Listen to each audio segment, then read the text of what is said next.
We are live. Okay, I don't Okay. know. I will wait the few seconds to see on YouTube if something is happening. Yes. Okay. So we have we see your face right now. I think. Yeah. Hi everybody in the chat. Let us know if you hear us correctly.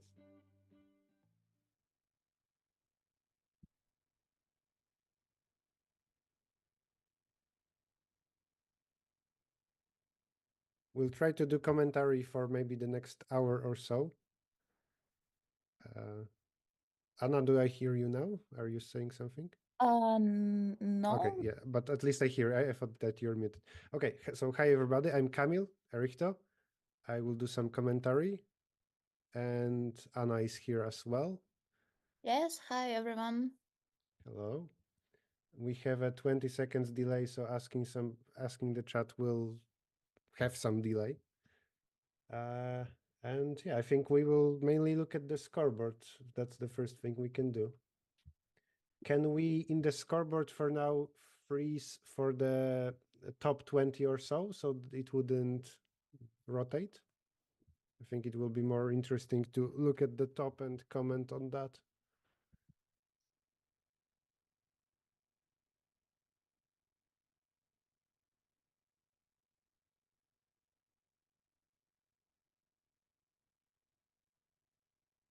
So please, everybody, don't be very surprised or disappointed if something in the stream doesn't work. We didn't plan too much.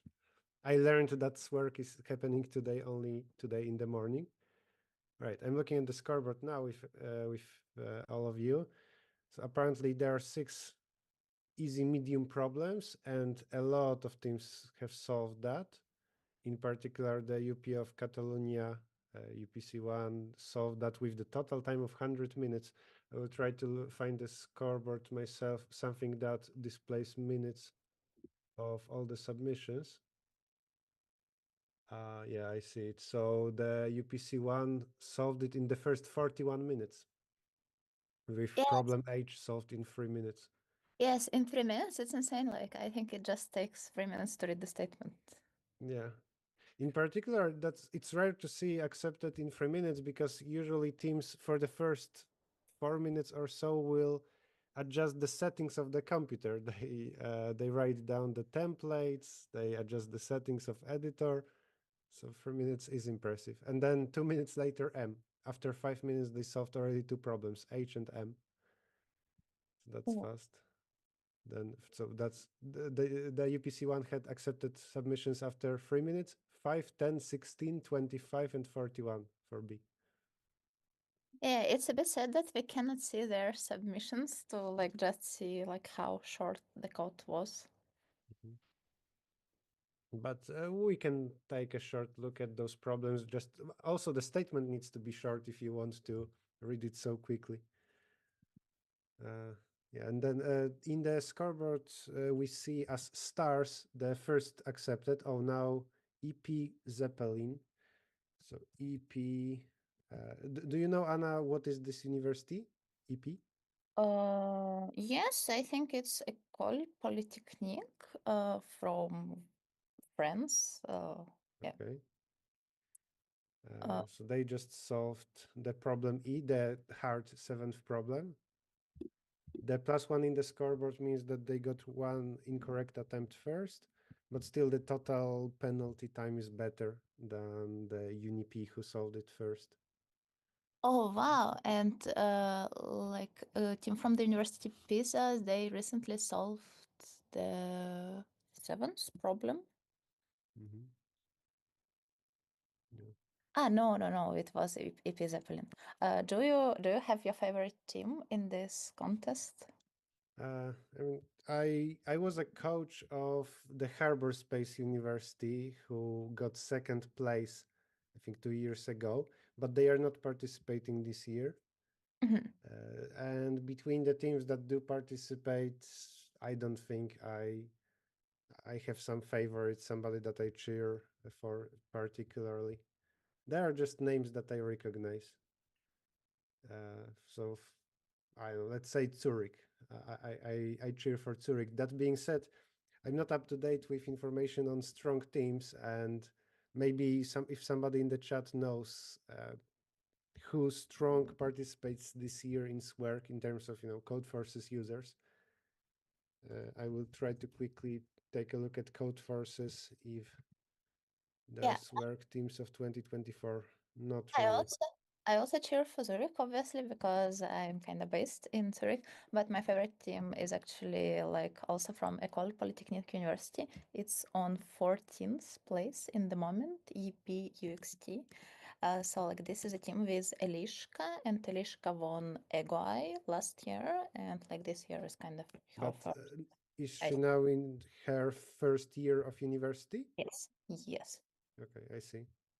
Oh, that's interesting because some people in the first year they will actually not really want to advance to the world finals because while in SWERC or such regional competitions you can participate multiple times, in the world finals you can only participate twice, and if you do your first attempt in the first year of uni, this is when you're weakest, and maybe you prefer to wait a couple of years longer to be stronger and fight for the medals. Yes, like sometimes coaches they even set like the weaker teams just to like not allow this person to go to finals because like this is the weakest here. Yeah, yeah, yeah. There was also a year that we did not really want to go to the finals too much. Actually, I went to the finals first in my second year of university, and it was like, let's say, a coincidence. Maybe not a coincidence, but it wasn't planned, and it was very strange that the stronger team from our uni messed up the SERC regionals. Oh wow, So and yes, I'm always wondering like how does it work? Like if you know that you're kind of not supposed to go to the finals, should you perform a bit worse? uh, I mean, you can.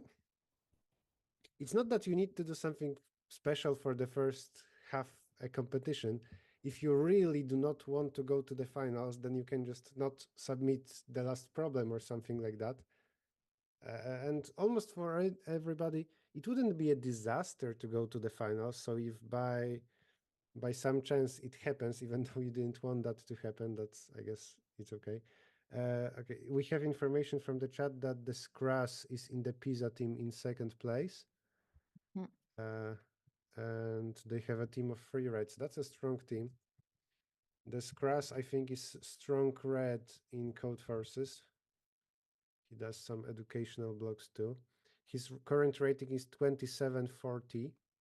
Wow. That's okay.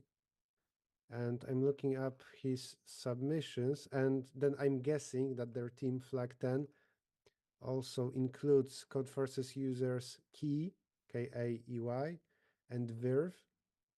The key is 2500 rating, so red. And Verve, the third member, is like he was red once, now he's just below red, 2300. So that's certainly a strong team. Thank you, Jaron, for information about that. That's a strong team then. And they have a very good situation because while they are losing by 3 minutes in the total penalty in the scoreboard is the sum of submission times. But they solved E first before the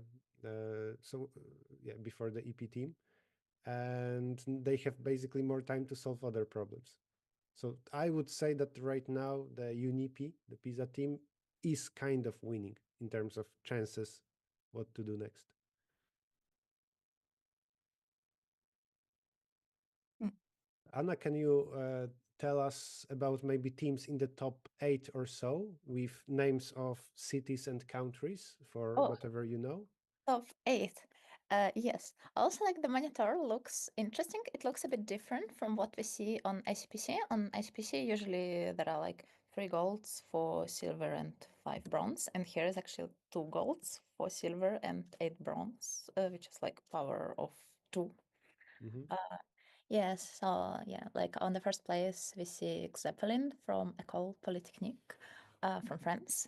On the second place, yes, we see Piza, and Camille already told you about it. Then we see University Catalonia with like a total penalty 100 minutes and 6 problems, which is quite impressive. And on the first place, we see a team from Switzerland, but not from Zurich, from Lausanne.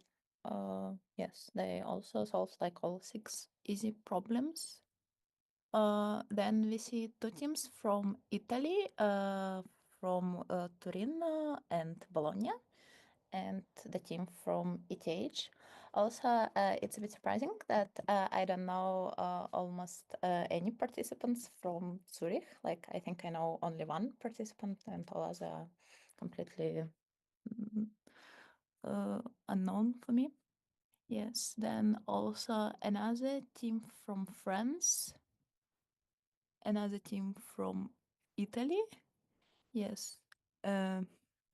Also team from France, team from Italy, team from Spain, and another team from Italy, and my favorite team from France is Elishka. Uh, Actually, I don't know. Like, I'm wondering. It looks like I don't know. It looks like the set of problems which are solvable. It's kind of 6 problems, and then for E, it's actually like not clear how easy it is. And yes, I don't know, like from participants' point of view, it's kind of not very clear, like what to do next, like which problem is to approach next. Yeah. It's clearly, I mean, it's obvious that they should try E. Other than that, it's not obvious. What the scoreboard shows us is that if you see a possible solution for C, for the first problem, C, then maybe you should think twice, because a lot of teams already got some incorrect attempts, mostly just one attempt with the exception of EPFL. And I'm guessing what happened there is just some bugs in code that they realized, they corrected, and then maybe they arrived at the same solution as everybody else. So, for example, it's very likely that this problem just has some greedy, for example, solution that you might think is correct. Actually, this is like the one problem. I read the statement, and the thing is, like from the statement, it's not like it's very easy to like misunderstand the statement. And if you misunderstood the statement, then this problem looks very, very easy. So like the problem is like this: you have 2 strings, and you can replace like the arbitrary sequence of characters by asterisk, and like by using this compression, you want to like compress the first string to be like the shortest possible, but also like to make it not possible uh to like think that this is a second string. So like this is a problem, and I think like clear misunderstanding, which is also like clear from sample, that you can assume that you can only use one asterisk, so basically to suppress just one substring, and apparently this is not the case. Okay, so something tricky might be optimal that is way more complicated. Then I guess we don't know much about the difficulty of it. I'm trying Yes. to now share my screen so Yes, and we can look at problems. Maybe indeed C, E, yes, I also. would be interested looking into E. Yes, and it looks like some geometry problem. We can take a quick look at each of the already solved problems as well. Also, Mikhail in the chat is telling us who is participants, who are team members of the École Polytechnique, the Zeppelin team at the first place. Akuliat in Code Forces, 2400 rating. Then who else do we have? Ars Natevsev. I'm just searching to tell you the rating. 2300, but also red max rating. And who's the last member? Kikos. Kikos. It's the rating 2160. So 2 reds and a half, let's say. Can we see my screen?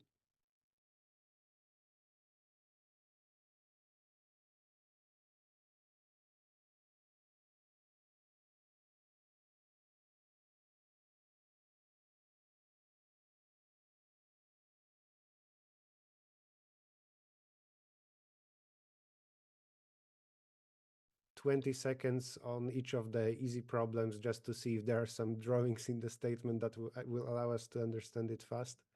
Then maybe take a longer look at C and E.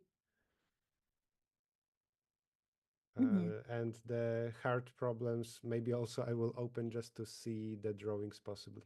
Oh, right. We see my screen. I guess we even can, for this view, we can go full screen for my screen. Okay, so easy problems first. Let's go alphabetically. Divine gifting. We have number of gifts, number of days, delivery date. So maybe do something in optimal order. That's B. Then D. What do we have in D? For every index, we define minimum distance to something that is bigger than you, and you sum it up. You have the age, and that's it. Is this the full problem? Just for every element, find. Yeah, okay. So this is a very standard problem, I think. For every element, find the closest element that is greater than it. So the solution is, it can be done in linear time with some monotonic stack, but also you can do different logarithmic solutions. Yes, and also like first accepted for this problem got a team from University Polytechnic de Catalonia. This is the same team who got like first accepted of H after 3 minutes, and then M after 5 minutes. So and after that they solved E in 10 minutes, and for this problem like it took just 6 minutes. So basically like from 10 to 16 to That's reasonable. So if I've read that problem first, I would immediately start implementing something, but I But it guess there will probably be would even be, easier problems. yes, it probably would be the best strategy. Okay, that was D. E we will take a look in a moment. Then the next easy problem, G. Guess how the bullet will end. Move 5 steps to the right. You start at some position. Length of the scene. Length of moves the dancers will do. And what do we decide? If they can be aligned at the same X position. Okay, so it might be some kind of maybe knapsack problem, or maybe something greedy that just checks with greatest common divisor if everybody can get to the same position. Hard to say. Hard to say after 20 seconds of reading the statement. Okay, let's go to the next problem. It has a very short statement. H, the king of SWERC. Indeed, we can read the full statement. You have found the votes. The person who got the most votes got elected. There wasn't a tie for the first place. Can your code deduce who was the actual king of SWERC? Okay. Oh, so you need to find the most common string. Interesting. I will, after we go through easy problems, I will comment on the difficulty of the problem set, because recently we did the sub-regional in Poland, and I think that this is significantly easier. Not significantly. This is easier than our easiest problem. I wonder. Do you Because want to share everybody's. your easiest problem? I will share it after maybe we're done here with the easy problems. Do you know if we already see all the teams in the leaderboard? I see 141 teams. Is there anybody else who is not displayed? I am not sure, but we can check on the teams page. Yes, it's 141 team. Okay. Yeah, so for us, that wasn't the case, that after around 1 hour already all the teams has solved something. But we'll get back to that Polish sub-regional later. Also, I will not spoil too much because later it might be used as universal cup contest. Ah, I see. Divination. So the last of the easy problems. No, the last is M. Some kind of directed graph is given. that A1 looks at A2 and so on, or it's more like a cycle. And then what?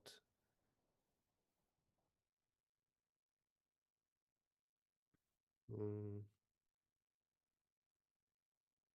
maybe it's short enough that I will try to understand it. Or do you already know it, the problem I? No, no, I don't. Mm, no paper. It's okay. They're directed edges. Oh, and it's just the definition. There are no cycles. So you're given a directed graph without cycles. And we want a cycle. And we want a chain. We want a chain of directed chain of all the n cities. Mm-hmm. And we need to check that. Limits are like that. 500,000 nodes and edges.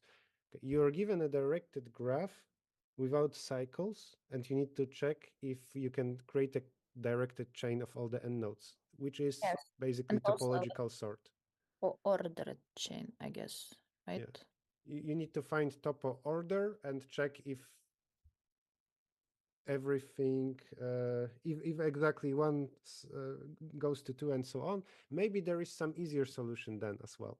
I'm not sure. But what I would implement is linear topological sort and then check if in particular we have edge from first to second, second to third, and so on. Okay, so And we have simple problem. problem. Mm, and oh, and M. there's one more, M. Yes.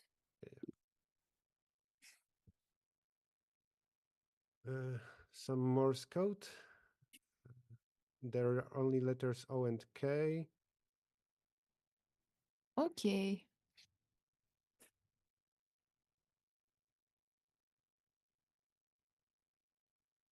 I think part of solving the problem is to decipher what this paragraph is. Mm-hmm. Yes, That and this thing means one of those two.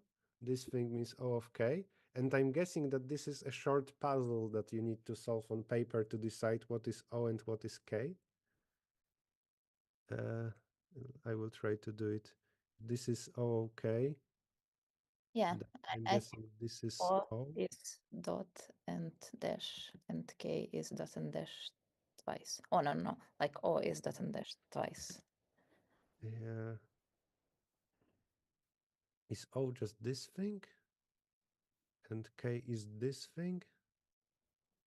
Yeah, Uh, okay. So one of the letters is dot dash and the other is dot dash dot dash. Okay. Translate few more words. I see. Okay. So for every, you need to count the number of O and Ks in the input. Let's see, every K counts as 2, every O counts as 1, and no, that no, no, many no. dot I dashes. think it's the other way around. I think every Okay. O is. Let's see. 1, 2, 3, 4, 5. Yeah, you're right. O counts as 2. K counts as 1. Okay, so every O translates to this. So either count O and K's, multiply O by 2, and then print that many times dot dash, or just replace. For every O, print this thing. For every K, print that thing. Mm-hmm. Oh, wow. And they put like very easy problem to the end. This is kind of Yeah. good. I mean, there are a lot of easy problems here. I think in the Polish sub-regional, we wouldn't actually want that because at the beginning of the contest, where the organizers wouldn't be able to provide balloons fast enough.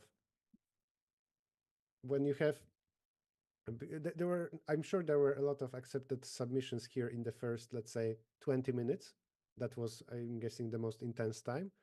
And in Poland, we wouldn't have the capacity to hand out all the balloons that fast. Oh, but I don't know, like usually I expect balloons only like after 30 minutes and like everything until the first 30 minutes is just like regular training. Maybe, maybe. Okay, we went through the easy problems. Now Oh, I but will. what? Yeah. Also, what I really like about the statements that they put a picture of the balloon on top of like each page, so like you can. It's nice, assuming that you have colored printers and not black and white. What I find annoying about that, unless you just um, you can of course send printing to some professional place that will give you the printed statements a few days later. But if you do it yourself with your own printer, like on the site of the competition, then printing a lot of colored pages, especially if you want to give free copies to each team, it takes actually a lot of time, multiple hours, and Yeah. it's very annoying to do. Yes, but at least like you have to do it only in English. You don't have to translate it also. Like you can, in theory, make statements ready in advance. Yeah, Also, I never understood why they print three copies of the statements because, like, usually on the contest you only need one. I agree.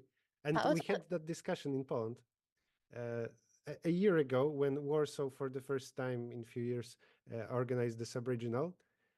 What we wanted to do as organizers is print one copy per team.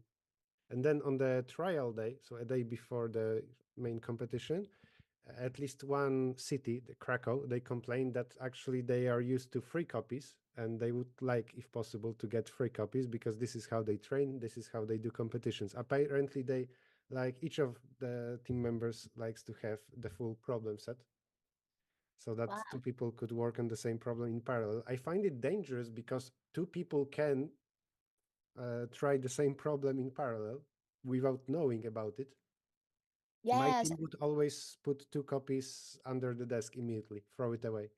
yes, and also like if you have many copies of the same problem, it's like very easy to mix up the pages and like to have, I don't know, like two exactly the same pages close together, and then it would be even harder to deal with that.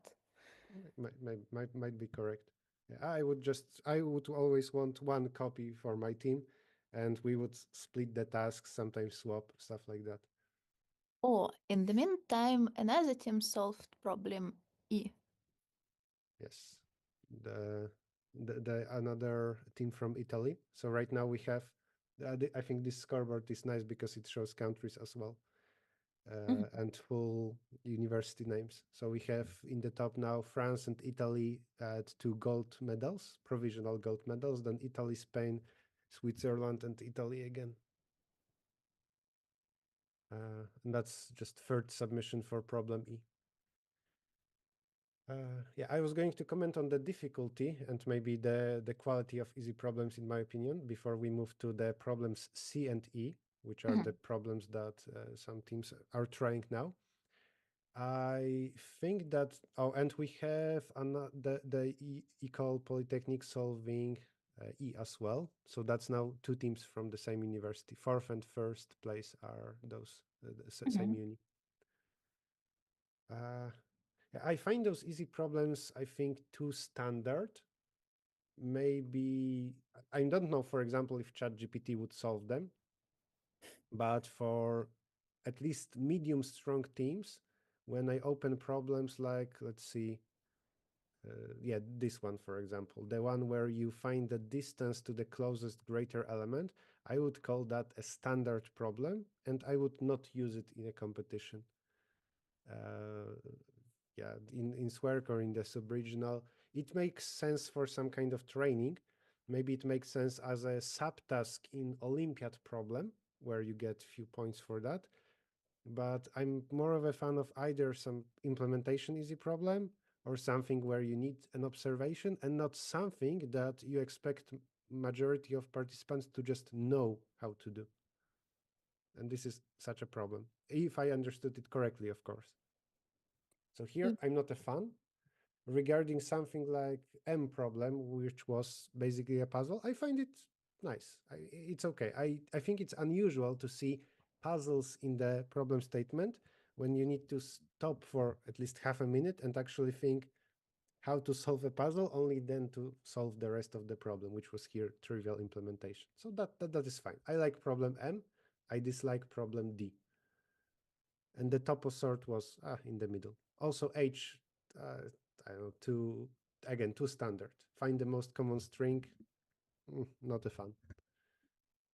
Yes, I agree with you. And actually, about regarding your question about ChatGPT, I just tried to ask ChatGPT about problem M, and it didn't manage to solve it. Yep. Yep. So which, So also confirms that the problem is nice. mhm. If we scroll to the bottom of the scoreboard, we will see that all the teams solved the problem about most common string, and now all the teams but one solved the problem about dot dash, so the puzzle thing. And then the third easiest problem is the one that has a longer statement and we did not fully understand it, but I don't think it's worth it. Apparently, it's an easier problem, an easy problem as well. Yeah. In Poland, I think the easiest problem was at the level of, let's see, what was that thing? Well, the easiest problem in Poland was harder than H and M, the two Mhm. easiest problem. Then I'm guessing it will be on the rough difficulty of this, just with shorter statement. But again, I will not go into more detail because this might be used in the future as some kind of mirror. Sure, sure. Should we look at CE? Yes. I mean, we can start with E because, like, yes, about C, Okay. I think it's kind of hard to Oh, say geometry. all the difficulty. Nice. Yes. You're setting up defenses. You only know how to build straight walls, so you will do a polygon. Due to shape of the land, which has multiple hills located at integer coordinates, uh, the enemy artillery only can be installed in specific ways. Higher positions inside your fort are more vulnerable, which means that vertices at integer coordinates. You are given some vertices of your polygon, I guess without the order of them. No point with integer coordinates can be located strictly inside the polygon, as it would be vulnerable. The polygon has to be simple, so no intersections, but it doesn't need to be convex, I'm guessing. In addition, you need to figure out how to do it with, you need to add less than 2 times n new vertices. Hmm. Okay. Makes sense. So I will do a simple drawing then. And maybe we want this thing, or I will do this.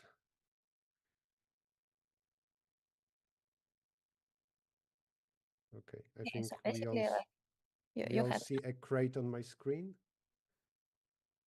So what we need to do in this problem, this is task E. What we have in this problem is that we are given some points without any properties of them. I didn't even see a guarantee of non-collinearity or something like that. And now we need to add few extra points and make a polygon out of it, so that inside of it, there wouldn't be any integer points. The lattice points, I think those are called, points with integer coordinates. So I'm guessing we can try something like that, and I'm just guessing that this will be optimal to try to... Oh, maybe let's change the color for additional points. yeah, I'm going to now do it in blue. I'm guessing that we will do something near horizontal, for example, so maybe, or near vertical. So maybe first new points. I would add this point, uh, oh, but then it's hard. From here, I need to go there. So I don't know how to solve it yet. But for now, I'm guessing something like that. And I already messed up here because I included some point here. But let's say I add few extra points, and most likely that they will be close to points that are already there.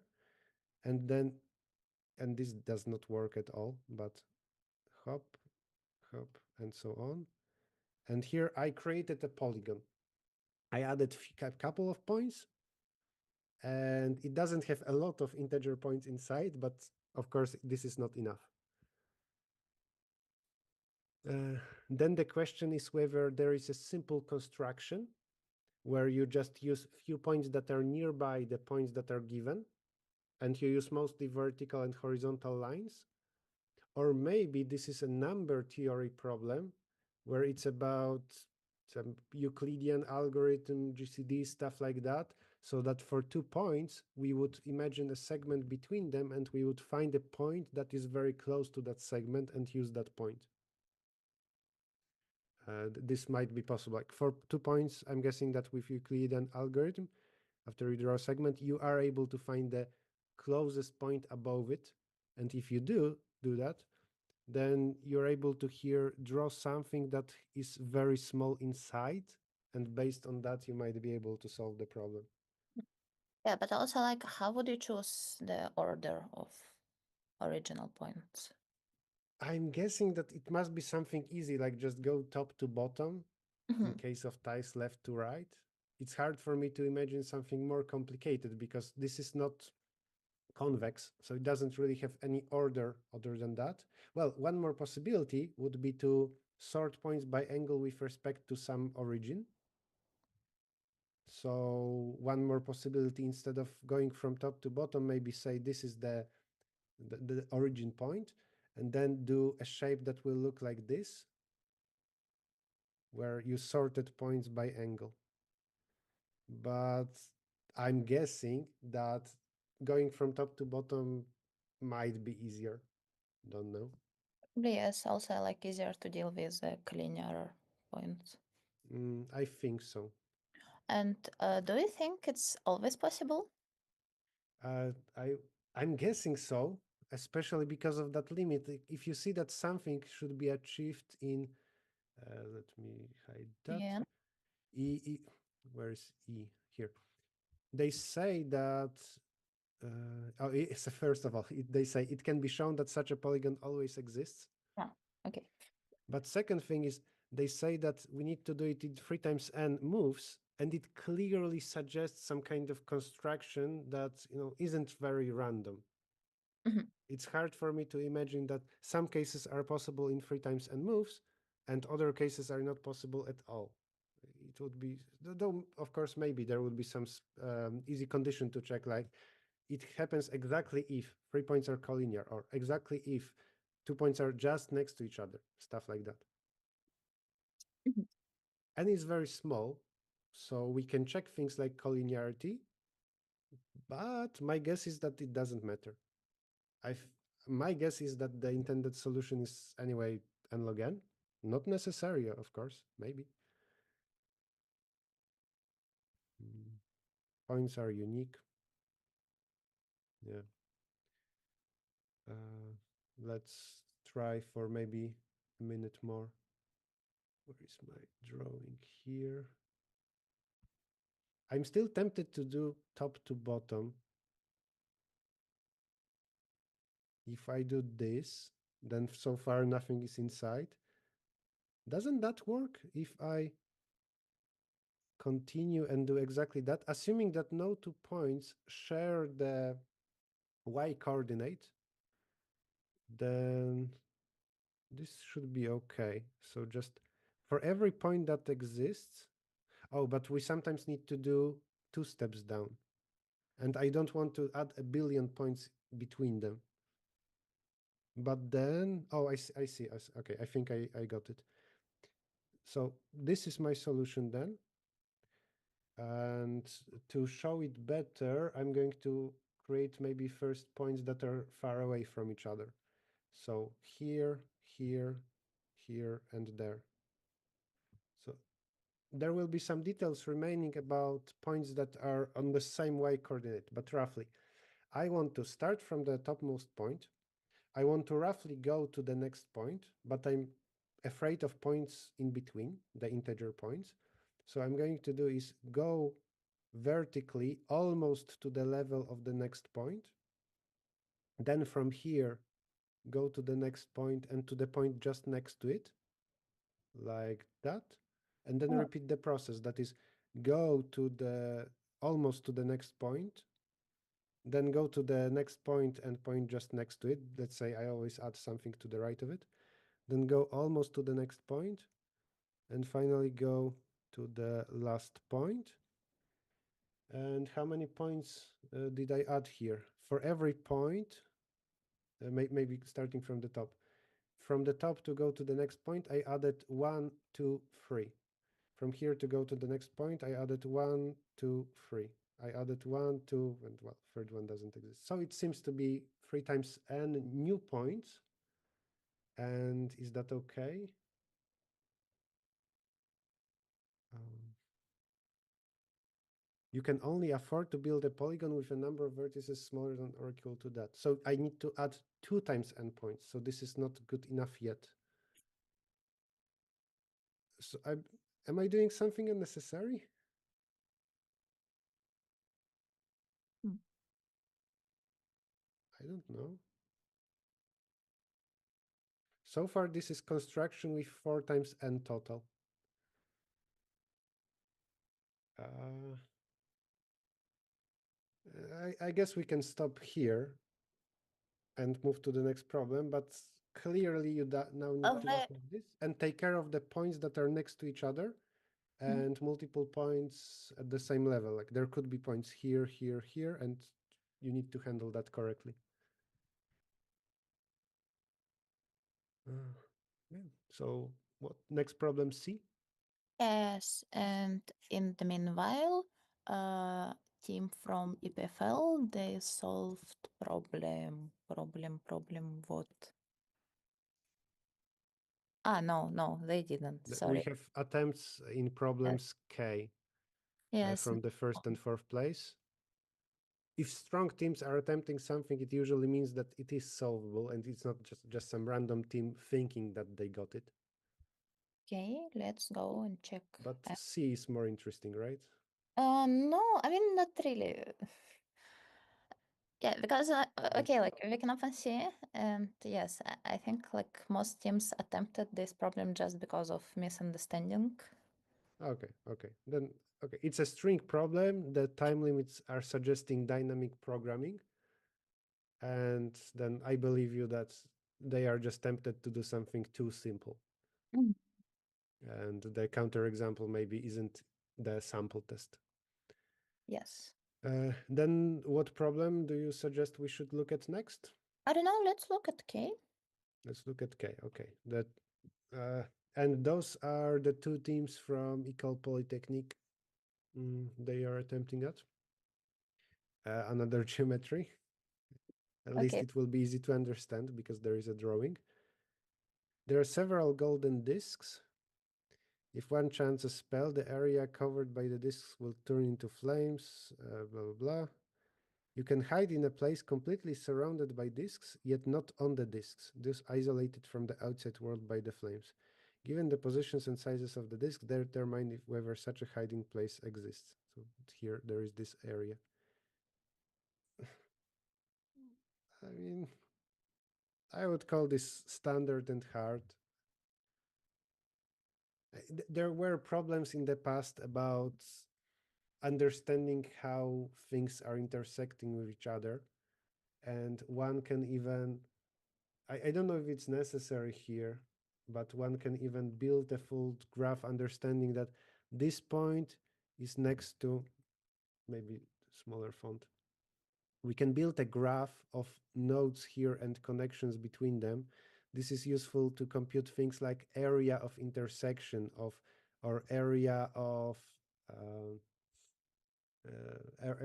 the sum of disks. So what you do is to create that graph is you intersect all pairs of circles. For every circle, that wasn't intended. What was that? For every circle, you sort the intersection points in that circle. And for every then two neighboring points, you add edge between them. And then you can do things. Well, for every two consecutive points, you understand that on the right hand side of it, there is a disk. How big are limits? Can you do this? Yes, 250. So not big. Okay, then maybe this overkill of a graph is not necessary. There are 250 squared intersection points. For each intersection point, you're interested if just next to it there is an empty area.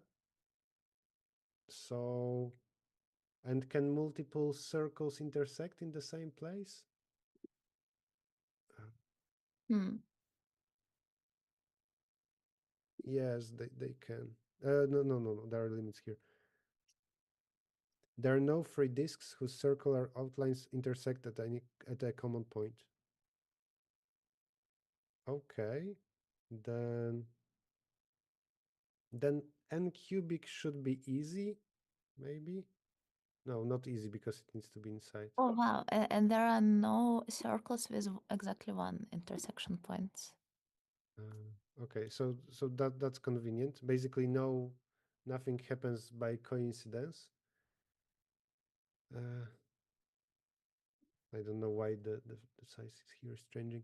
Okay, I wasn't maybe correct to say that this is that standard, because actually I don't know how to solve it yet, but it seems standard to me. So for every intersection point, the only two circles intersect there.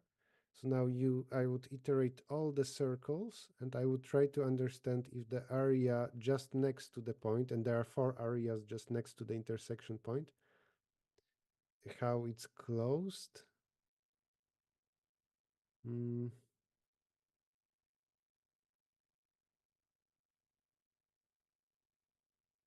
yeah, I'm not sure about the details. The huge overkill is just build the whole graph and then you will know exactly which parts are creating the outside world. They are basically, you can say that whatever is at negative infinity point, or among the circles, you find the leftmost point, which is here. You say that this is outside. Then with your graph, with your connections, you can understand everything here that is outside. So starting from there, this is possible. Maybe even doesn't require creating that whole graph, which would be very standard.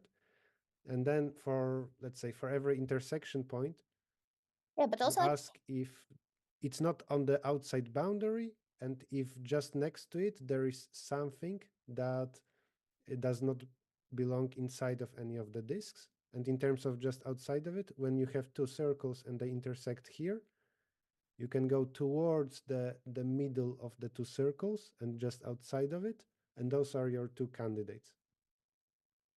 I mean, given this point here, you move outside by epsilon there. Something like that. yeah. Also, can you scroll down to the? No, I think it's clear. Yes. To here or the sample test? Yes, to the sample two. I think like sample two might be interesting because like there might be circle within the circle. Hmm. Uh, sample two. Yes, sample two. If to not intersect.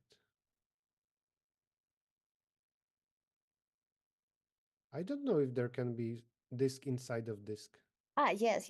Like there is a picture on the page 3. Mhm. Oh, yeah, you're right. Well, first in quadratic time, you can erase any such inner circles. So if circle belongs inside of anything else, you just erase it. And that can be done in n squared. Yes. Jaron says, I don't know if this was comment to this problem, I didn't notice before. In 2004, ICPC American Subregional already had such a problem. I guess it's impossible for anybody to know problems from 20 years ago and because of that discard for a new competition. But just like for some previous problems, this one I would call standard enough not to use, to be honest. So I saw similar things too many times, though also I saw many geometry problems in my life. Think you can look at the cycles you're drawing. You can look at which way the paths winds, clockwise or counterclockwise. I mean, in total, if you finish some path and you get a cycle out of the arcs, then indeed by summing up, for example, areas below, so just like when you count area of a polygon, you can add areas of arcs to get area of a region limited by arcs. And depending on, for example, if it's negative or positive, the total area, you will get information about clockwise or counterclockwise. And does that help with detecting if something is inside? I don't know. So if, let me investigate that idea if I understand it correctly. So if for a circle I move clockwise, then the whole total area I will travel clockwise. If, on the other hand, for a circle I move clockwise through its area, but it is inside, then the area here I traveled counterclockwise. Is that what you're saying, Jerome? Now we have to wait 20 seconds. Yeah. So But should we it's not try clear to how. compute the area, check positive, negative, and depending on that, we will know if this is outside or not? That's It's not clear how it works if there is like circle within a circle. yes, okay. Well, again, I would be very afraid of circles inside of circles, so I would just erase them first. I don't recall this observation being used anywhere, so I like it. Thank you for suggestion. You can even calculate area of only polygons. I believe you, though I'm also a little bit afraid because if you look here, area of a polygon from here to here is so much different than this area, but I guess that works. So you don't need to worry even about arcs, just the intersection points sorted by angle inside of every circle. And then what you would get is polygons that look like this. 1, 2, 3, 4, 5. So this is polygon, and you traveled it clockwise. The blue thing inside will look like that. And at this point of solving a problem, I wouldn't be 100% sure that this works, but makes sense. I believe it. But how you build the blue polygon? So I think the logic would be then this. You find every intersection point in the graph. So a lot of points you find, there is quadratic number of them. And now what you do is you create a directed graph, let's say, out of it. I'm not sure if directed, we'll think. For every circle, when you have its intersection points, you sort it by angle. So you get some order, like 1, 2, 3, and so on. And you add edges in this way. Edge, edge, edge, and so on. Every edge is, you can think that it's a segment. And then every point that is interesting, so every intersection point now, you want to do something like this. Let me think. So maybe again, start from the leftmost intersection. No, but if you start from leftmost, you know it's outside. If you have intersection of two circles, what do you want to do? So from here, you want to travel to the next intersection point of it with something else. Then you want to travel to the intersection, I think, of the other circle with something else. You can remove all intersections that are inside another circle. Oh, interesting. Interesting. So now we erase those points because they are inside of something, and we will just get the border. Nice. That's nice. So we are left with points that are on the border, and we only do not understand if it's outside border or it's this inside thing, the separated region. Still, we need to create a graph out of it. And the last time I implemented that graph was a few years ago. But and I think it was possible that intersection point is common for multiple circles. But wait, But isn't it true that the thing like the points outside should be on the convex hull of this point? Maybe not. Like if there is Not a necessarily. Yes, true, true. circle here, then you will start getting some strange Mhm. shapes. Yeah, Right? agree. Yeah. So still, Jaron, I don't know how this thing with areas, positive versus negative, is that useful, because here, if you know how to basically now traverse those points, if you know how to move to the next point of a polygon, then what seems simpler than this thing with area positive versus negative is, in my opinion, to start from the leftmost point and then move according to that logic that for every point, well, for every intersection point, if you know the neighbors, maybe even including the ones inside, then you just move clockwise to the next neighbor. And what I would then check after your hint of removing the inside points would be if we traversed all the points.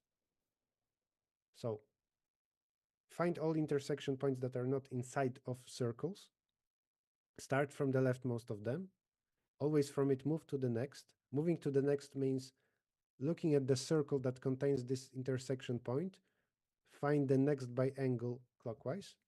So move there, move there, move there, and so on. And at the end, the question is there any intersection point not visited and not inside of a circle? And in this case, in this drawing, those 4 points satisfy that. Cool.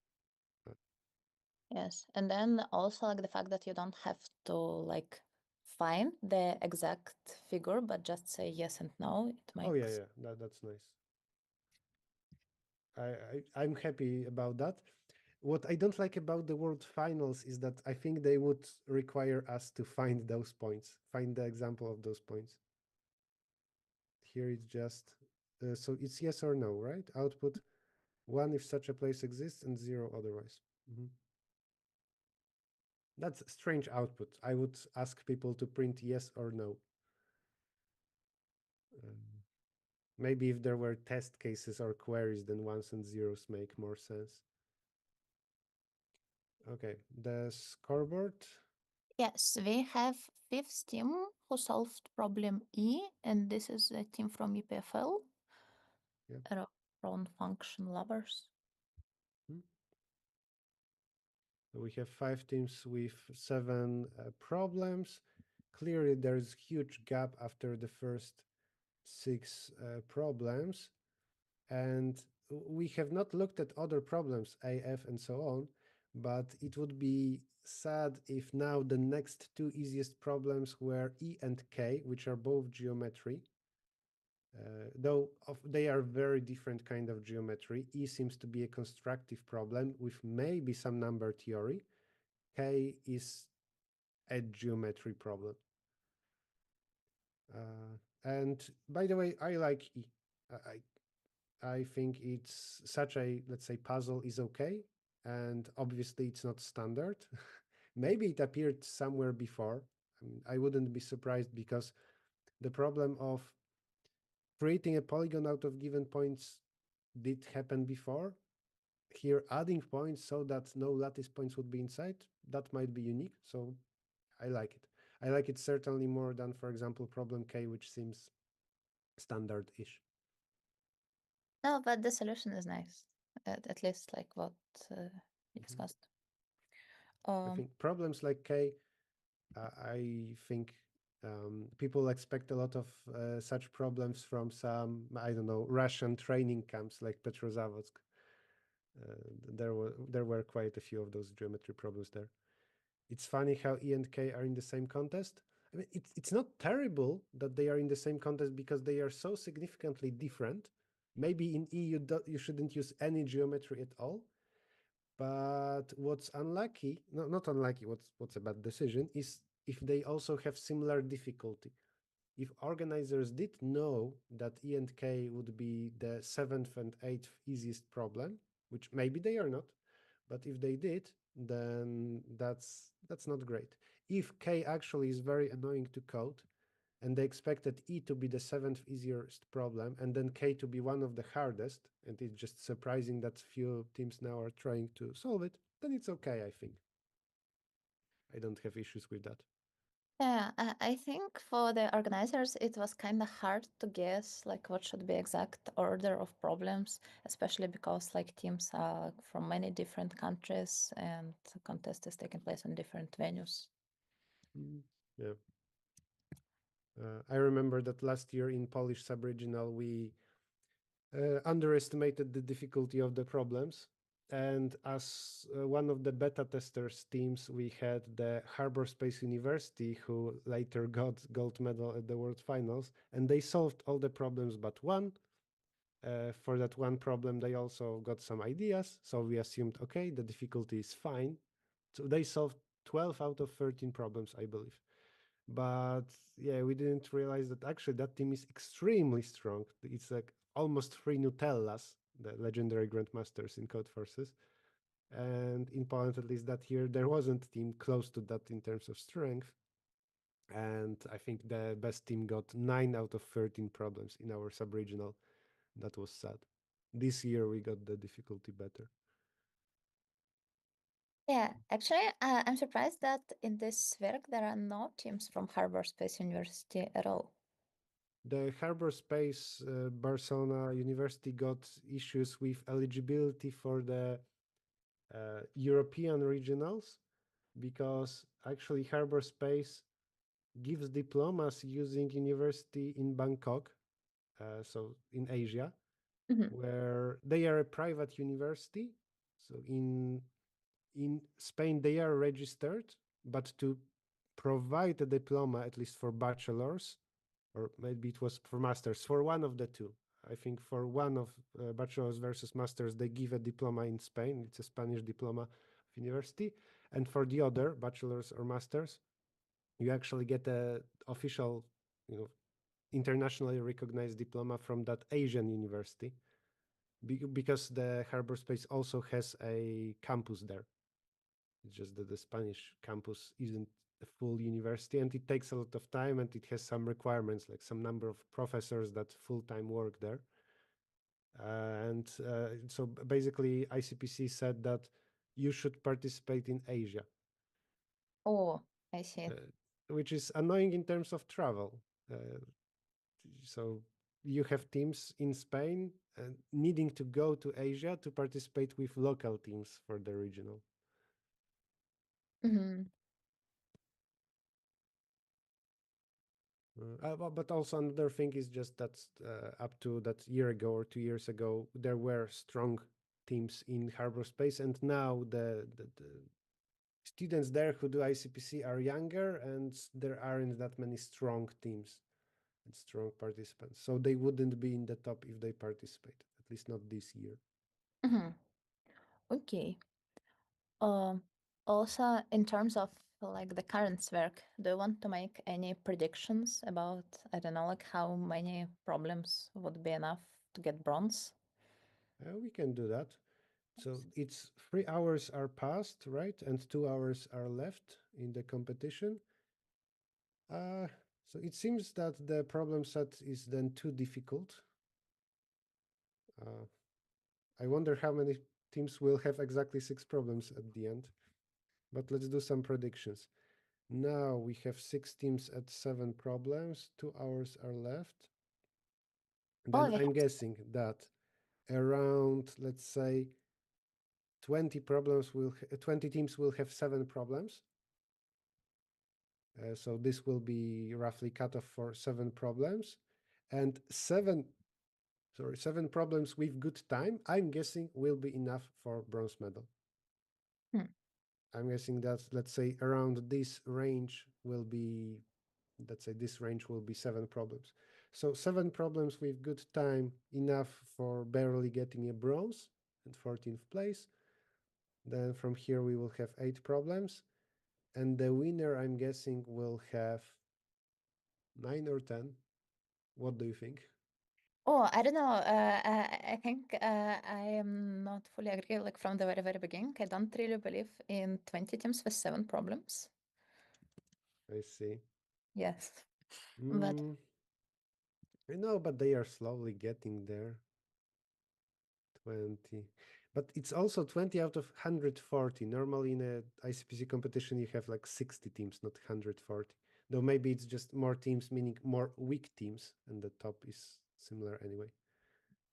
probably yes. I think like most of the teams participating, they just train, I don't know, like 5 times a year just before the contest, and that's it. You know, they just do few trainings. Well, yeah, but problem E, I think, is approachable if it this puzzle, though also it's scary. Some teams will not even attempt something that seems to be geometry, especially with those drawings. You have those 4 points and you are allowed to add this fake point in the middle. That's scary. But they know that this is the next problem to solve. Um, Yes, and also I don't think there would be a team with 10 solved problems. I think like the winner would have 9 problems. mhm. But I don't know, like there are 2 more hours. A lot of things could happen. Do you want to take a look on the other problem? I can take a look at maybe a quick look at other problems and then I will soon leave. Mm-hmm. I don't have time today to commentate until the end. So maybe without trying to understand everything, let's go alphabetically through the problems we don't know yet. Sure. Titanomachy. Oh my God. That's I don't know what that word means, by the way. Something with titans. Okay. You have soldiers, scars representing which side of the war had the advantage. Okay. Okay. There are 2 rows of soldiers of opposing teams. For every pair, we have a value. I'm guessing it can be negative. Yes, it can be, representing the difference of strength between those 2 soldiers. Negative number just means that the first player is worse. There are Q events. The relative strength is changing, or Zeus conducted assessment that changes something. So we increase AI by X. X can be negative. So you change a value, possibly outside of billion, negative billion range. Then there is query about a range of soldiers. Every possible sub-interval. We compute the sum, maximum value. Okay, we have query about a range. In that range, we want sub-range with max sum. If that's it, Then it's maybe I correct. misunderstood. If that's it, then this is a standard segment tree problem where in every node you store information about like max prefix sum, max suffix sum, sum of everything, max range inside. But maybe I'm missing something. Maybe this maximizing with 0 matters, for example. Mm. Uh, Strange. But if my understanding was correct, then the time limit would not be that big, I think. And also some teams would already have solved that. Like here are 2 type of queries, and assets means like this maximum on segment, whatever. And what is strength? Strength means the change. Mm, No, no, no, yes, wait. but I That hear the doesn't come number. with index. So as Mhm. in, oh, X is added to every single AI. Okay, okay. It's not change of a single point. Change Ah, of everything. Mm, okay, I see. Okay, then my solution doesn't work. Good. Good catch that you actually asked me what strength means. Okay, so we have a sequence. We have updates of everything increases by 5, everything decreases by 7, and so on. And then queries are inside of this sum range, find max sub range. I see. Then my guess is that this will be some kind of offline solution that sorts queries by how much it changed in total since the beginning. So we will start with very negative sequence. And as we, in some order, process queries and one by one, we raise the elements in the sequence, some longer and longer ranges will start appearing. How we solve it then, I don't know. One more possibility there then is parallel binary search. I don't know. Okay, Why? wild guess, but I'm like 20% sure of correctness, maybe less. No, but I think your idea about processing it offline, it makes a lot of sense, like because this strength operation, it doesn't change like relative difference between elements in the But array. it seems, still hard. So I'm more than 50% sure that it makes sense to solve offline and sort queries like that. But then the question is, what next? And my guess is that it might be some mix of parallel binary search and maybe parametric search, which is the trick from aliens from IOI, Lagrange parametric thing, where, because this is how you can find sub-range with maximum, well, average. That doesn't make sense. But as you increase elements, then it will start making sense to take longer ranges. Yes.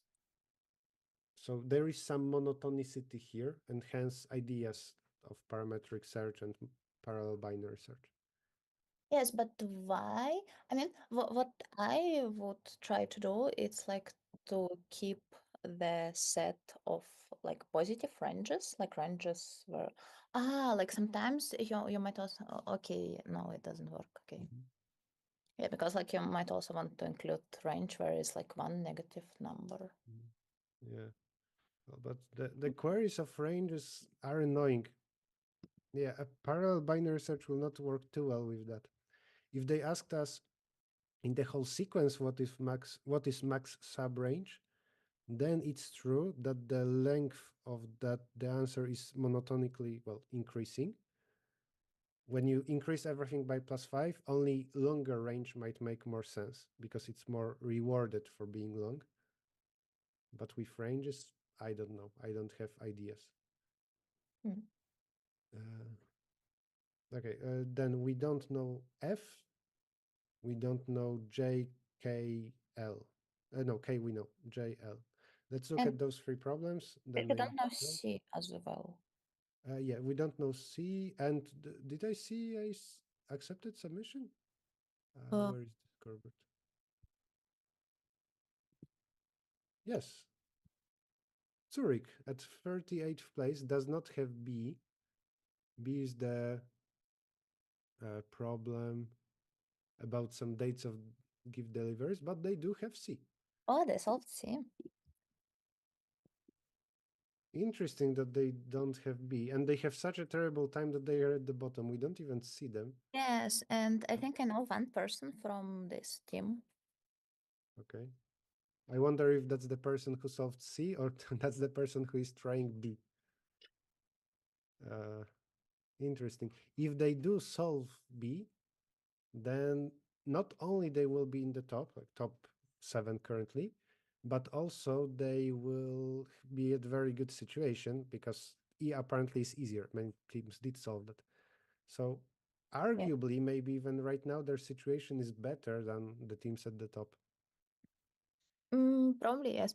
But what was problem B about? Uh, The problem B, we did not understand fully, I guess. okay, yeah, because the statement Look was for long. the statement. Okay, we have some attempt here, incorrect, from the Catalonia.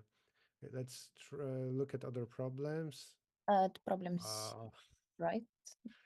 Yeah, okay, let's maybe long look at problem statement. C first because like the statement of C is shorter.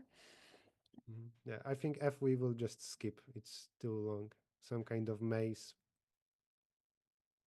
Uh, J or L? C. You mean the string problem we want to Yes. look at? Okay. So we are given two strings. Okay.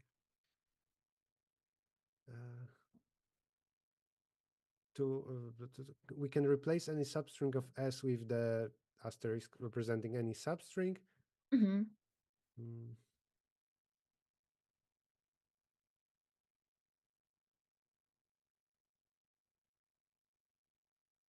Find the length of the shortest possible abbreviation of S that cannot be interpreted as an abbreviation of T. And here you find this. And what did you said? That it's incorrect to assume that only one asterisk is enough? That it's tempting? Yes, I guess. So for that, what you can try quickly is to try every prefix with every suffix combination, maybe. Mm-hmm. And then you see if this prefix is different from prefix or suffix different from... Wait, are they of the same length? Not. They are not. Well, the easy solution would just be to find the first different character or the last different character. If you see that at second position W is bad, then you say CW star is a good answer. If we can improve it, it means that we can possibly do maybe even, oh yeah, you can do star at the beginning, then single Yes. character that does not appear there, then a star again. Yes, like for example, like a lot of A, C, and a lot of A versus Mhm. a lot of A, B, and a lot of A. Even here, there is a tie at optimal string because you can do star, W, star. And W does not exist in the second thing. And maybe you can expand it by saying star, W star, let's say R star, and it will make sense if W and then R does not appear in the second string. Okay, so you're looking for some subsequence here that does not appear here in such order with anything in between, and that makes sense. It would make sense that this is some kind of DP because that's what the limits suggest. Mm-hmm. Okay. And also a star could mean empty string as well. Yeah, so empty. Yeah, prefix can be empty, suffix. Two stars just next to each other do not make sense. Okay. Well, I understand why people are trying that and assuming something stupid. Oh Oh, wow. L is solved. Yes, and team from ETH solved B. Now they are Yes. on the 7th place. Cool. Okay. And L is also So solved. I would say that their situation is nice, but not as nice as the Flag 10 team from Pisa. Okay, so two last problems to look at. Don't tell me this is geometry. No, it's interaction. There is 2D infinite grid. You have velocity of a chariot, some speed. You can turn by 90 degrees. You can move by the current speed. You can speed up. And you can get the distance between your position and the position of the hidden treasure. The Manhattan distance, so defined as that, delta x plus delta y. You cannot increase velocity too much. And I'm guessing you need to get to the temple. Maybe it will be described here. If this distance is 0, you get accepted. Okay, and you have a series of commands to find the place. Okay, so some kind of puzzle that's... It looks like a problem that if you try it, you will eventually solve it. I wonder how important it is that the velocity increases, because if you start very far away from the answer, you want to get there quickly, you need to speed up, I'm guessing, to do it fast. What's the limit for the number of queries? Oh, okay. This, you don't decide to increase the speed, it automatically does increase. So you choose the direction, except you cannot turn 180 degrees, and then it moves by 1, then in second turn it moves by 2, and so on. You have 20,000 turns. So not only you need to figure out where to go, but also eventually you are somewhere, you have some speed, you maybe know where the target is, and in the series of increasing steps, like now I will step by 1000, then 1001, 1002, and so on, you want to get to the target. Yes, but also, like, can you overpass the target? I'm guessing then you need to be exactly at the position, because you get information about the distance to the target. If it's 0, then you win. Okay, I So see. just passing through it is not enough. Yeah. I wonder if first it's just roughly you get close to the target. Maybe then with something like binary search, you actually try to figure out the exact position. And then there is separate sub problem of I want to get to that position, which, well, you have 2 dimensions. I don't know if it's knapsack problem, maybe something random like meet in the middle. If you have series of values and you can choose plus and minus, like +5, -6, -7, and so on, and you want to get a particular target sum, I think you can achieve that even with randomness. And birthday paradox might help. Um, yeah. I think solution will include randomness here. It will not be just fully deterministic.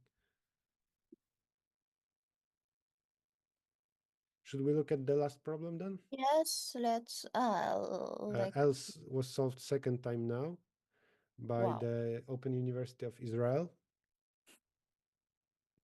The leaderboard now at the top is looking more interesting. Yes. Actually, okay, maybe now I am a bit less skeptical about 20. 20 teams solving 7. Yeah, I think it is doable, especially because at least such an interactive problem and also the E problem, they are both not about knowledge. They are about spending enough time on a problem, I think. True.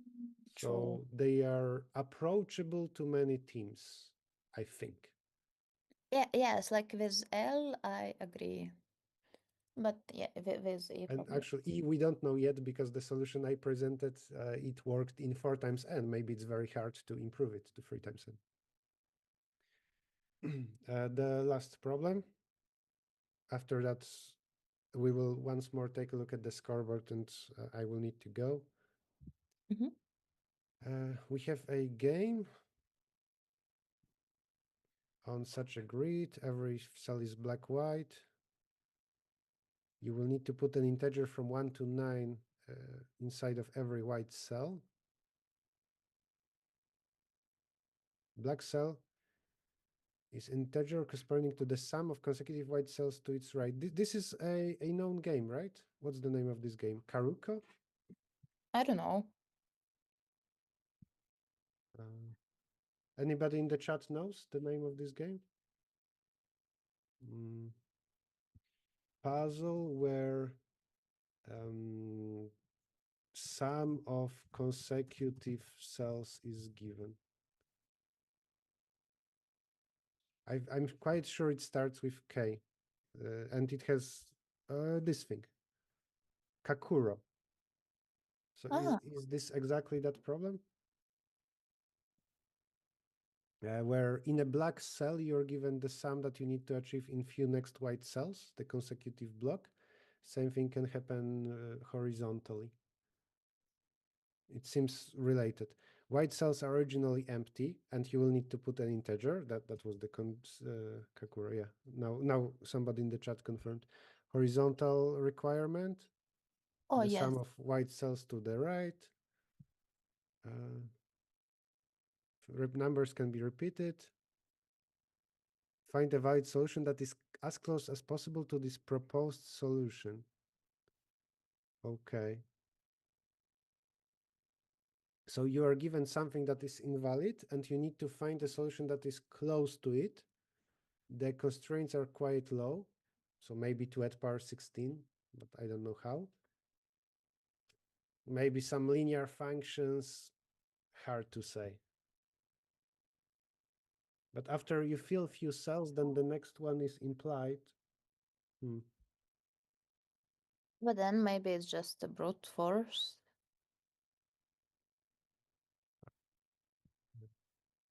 Well, then Or like again, it smart. seems to be a problem that you need to spend time on it to do something.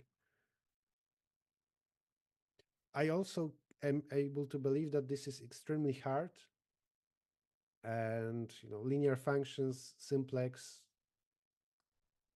something difficult. Hmm. Okay. One last look at the scoreboard, then I will go. Will you continue the stream or will we stop the commentary? No, I think we can stop. Oh wow, another team team from ETH solved 8 problems. Oh, no. They solved E. So just minutes ago, Zurich had 6 problems because they did not have B. Now they solved B, they solved E, and they are, by number of problems, tied for the first place. Yeah, but Okay, still. then I think 10 problems seems doable. They have 100 more minutes. But then So what problem should it be? It should be definitely L because it's solvable. And I think that if hmm, I would attempt K next, the geometry problem, but it might be very annoying. And regarding other problems that we looked at, A, I think will be difficult. C, I think both those teams can solve. L as well. Then F, I don't know. F, J. I like J. I think that J might be difficult, but I would try to solve it, and I hope that somebody will solve J.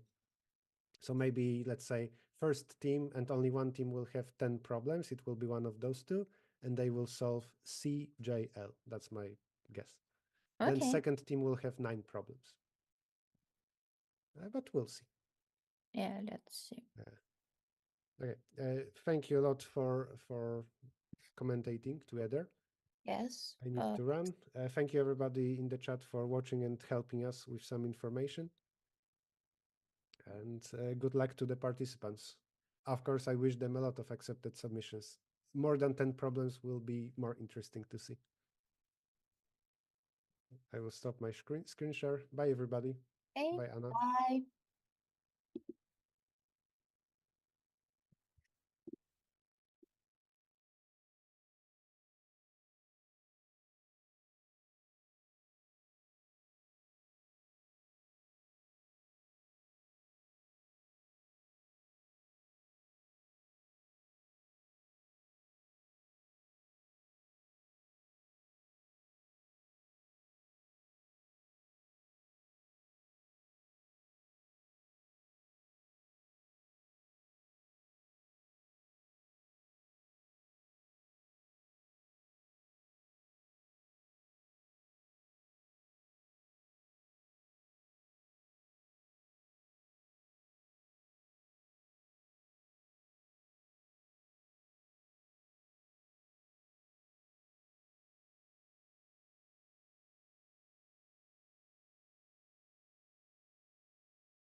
Okay, I need to fix something.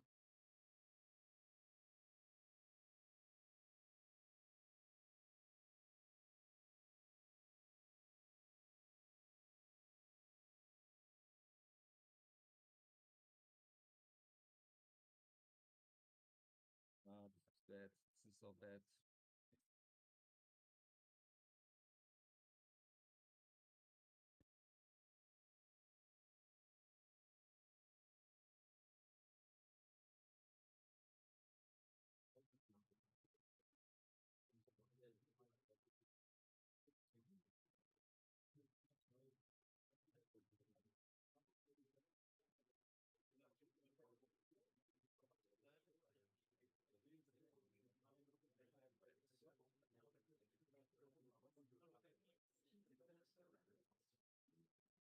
Every person holds a key bridge that brings to reality.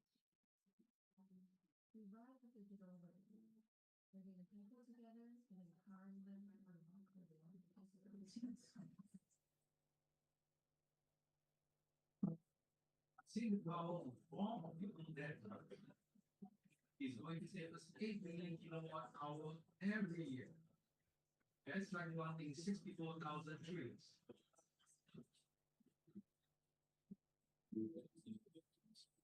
There's a research that is done by AI, which helps me detect and preserve biodiversity. Internet connection. I'm managing my care in real time. I can get up in the middle of the night anymore. Save me a lot of time and money. This incredible thing that people around the world can experience using coffee. I'm grateful Fauci has been on coffee and milk. The only one who make achieve that lunch. I used to have a fingers and lives to find a doctor. Now I can get a support for my needs. I want to be a scientist someday. With my scholarship, I have amazing teachers who help me get into university.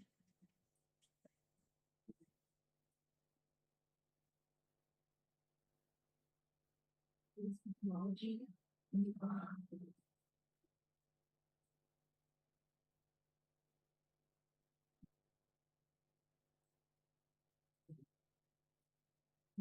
The drives the technology.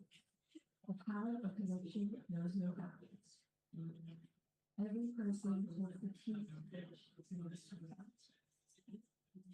we ride the digital wave, bringing people together and empowering them to unlock their own possibilities.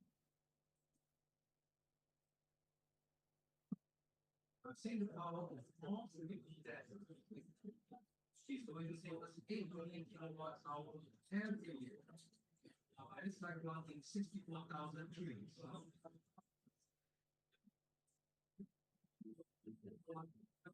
As a researcher, was done by AI, which helps me detect and observe biodiversity.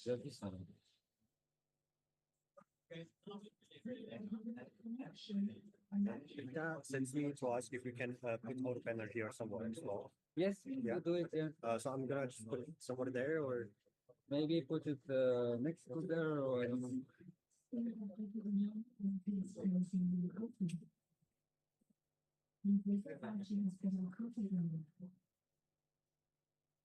The only one thing that achieving that one is to share the changes of voice to find the doctor. Now, I think that's much more needs. I want to be a scientist someday. With my Where Milan? I have amazing teachers who help me get into university. Where Piza? is it from PC peut-être? Non, j'utilise son microphone. Tu préfères qu'on utilise là? Non, non, non, c'est pas grave. C'est pas grave, c'est pas grave. D'accord. Je pense qu'ils disent que le son est bizarre juste parce qu'il y a une vidéo, mais du coup je vais leur dire ça. Ouais.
So we have Julien Calonge, who is in the back, who will tell us if the connection is not working with the sound or. And yeah, now the judges will do the the presentations, and yeah, you can start. All right.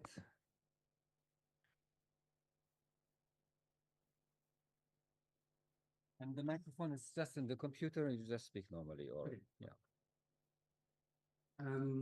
Okay, so we are going to present the solutions, or just an outline of the solutions of each problem you had today, in the order of the first accepted solution. So there have been about 1,500 submissions today. You can see the distribution across problems and across languages. We had many clarification requests, but most of them were about printing. Not really anything significant on the problem set. I think we answered almost all of them with no comments on the problem set. Yeah, so let's start with King of SWERC, which is going to be presented by Guillaume.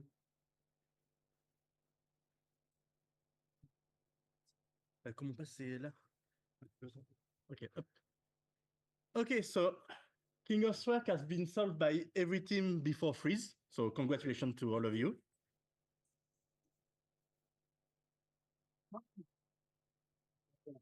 It was it was first solved after 1 minute by the team, which breaks which broke our latex slide, So congratulations. Okay, so the problem is the following: given a list of names, what is the name which appears the most?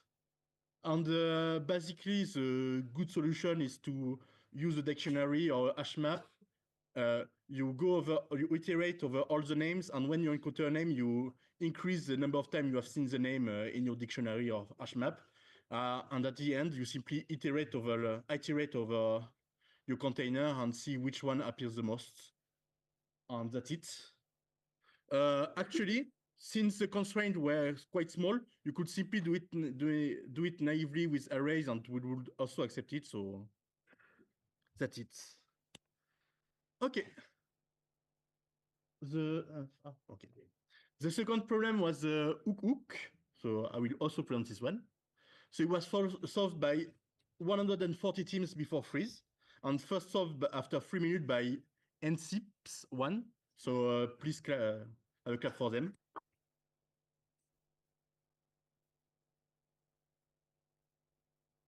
Okay. So you were given the translation of three words in Morse-like language, and you should be able to use it to translate any word that use only letters O and K. So to solve this, you will do it in 3 steps. First, on your sheet of paper with a pencil, you will find the value of O, then the value of K, then simply concatenate the different value. To find the value of O, it's very simple. Since hook finish with OK, simply you will say that, and since OK is translated by 6 letters and hook by 10 letters, you know that the first 4 letters of hook correspond to letter O. And once you have this, you know that the last letter of OK correspond to letter K. And once you have the value of O and K, you can simply concatenate the different value to get the translation of your word. Okay, so then it's Shank for definition.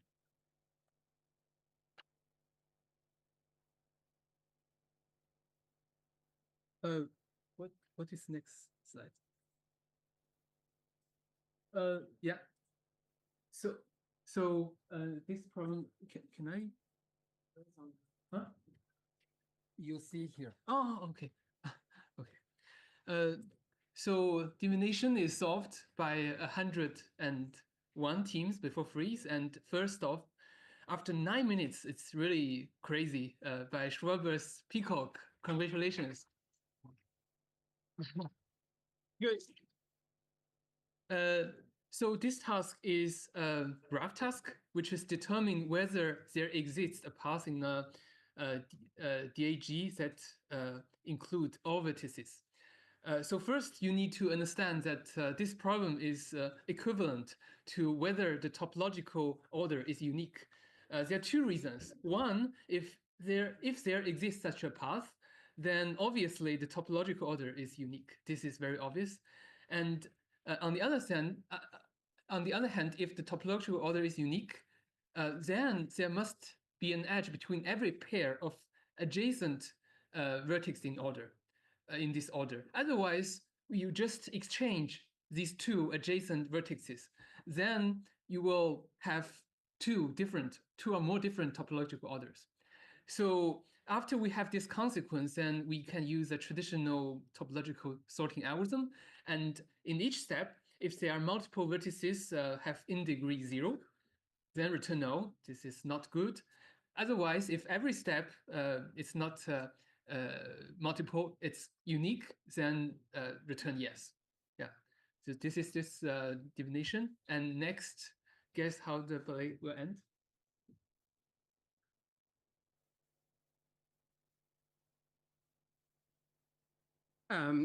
So this problem was solved by almost all teams before freeze, 134, and it was first solved in 12 minutes by more than usual. Congratulations. So this problem was a set writing addition or subtraction. So you have a number, you add or subtract another number by clumping the maximum and minimum. And you want to know for any random integers between the two bonds, if we do a given sequence of subtractions and additions, do we end up at a single index? So this is equivalent to just taking the lower bound, upper bound, performing all the set writing addition and subtractions. And if you have the same value for the 2, then you can return it for all. Next is tuple architecture.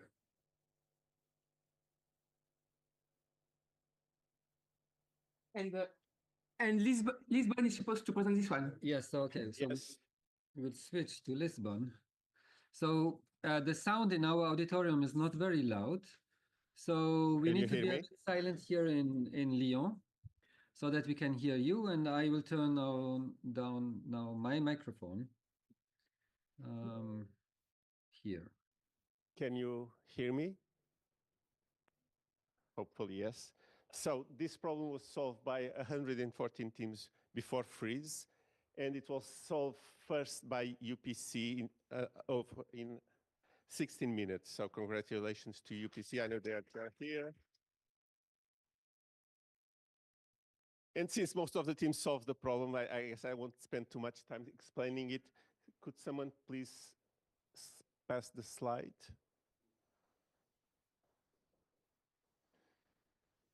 Okay, so basically you need to find the greatest nearest element. So a linear time solution would be to use monotonic queues, going from left to right and using an array to store the position of the nearest element found. And you would pop the queue until you found a greater element, or until the queue was empty. And then you would set the value of the array to that value and add the position to the queue. And then repeat the same to the right side. And in the end, you choose the closest element by computing this difference, the distance to the left and distance to the right. If they existed, otherwise you'll just consider one. From the solutions I examined, most teams use a solution similar to this one. So that's it.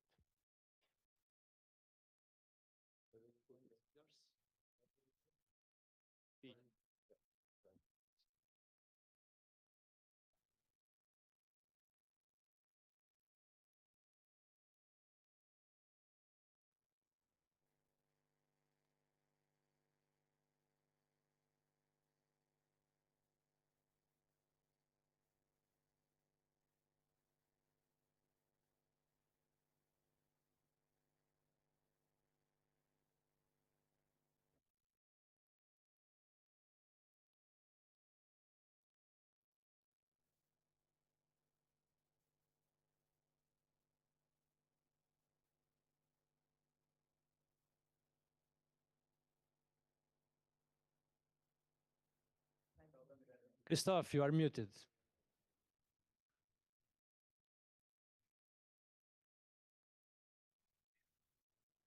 Okay.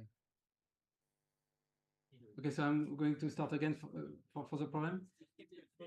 Stay muted. How can I see it? I'm not.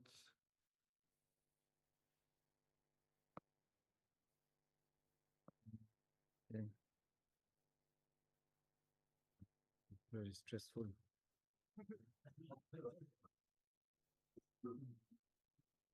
And also, I don't see this thing.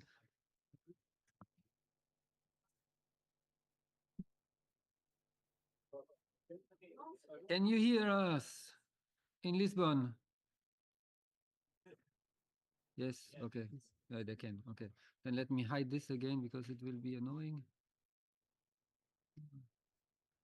Just maybe, yeah.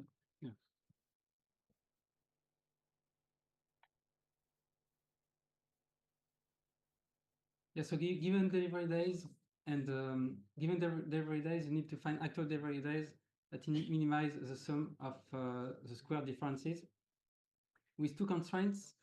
So you can pick at most k different delivery days, and you need the delivery days be no earlier than the target delivery days. So that's the solution in n squared times k, which is using dynamic programming. The state that you can use is the current gift and the number of delivery days you have left to use, which is of cardinality n times k. And for each state, you try all possibilities for the next delivery days. So there's an additional n factor there. One thing to be careful of is when you try all those next delivery days, at some point you need to compute the, I would say, incremental cost for the next delivery day. If you do it naively, you pay an additional n factor, but you could be a bit more clever and compute this squared sum of differences in an incremental way.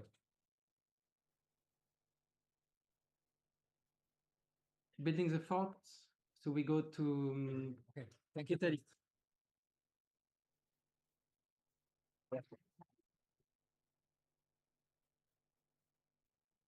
Oh, okay. Okay, 1 second. Hey. Yeah. Okay, sorry. Oh. How do we show everyone? Oh, shit. Okay.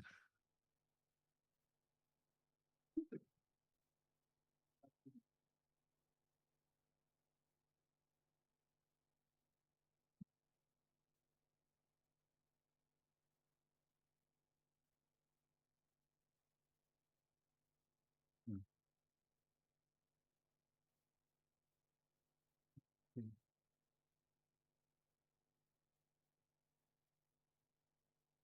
Okay. Okay. Where was it? Okay. Okay, and this one is where you say? In Italy. Okay.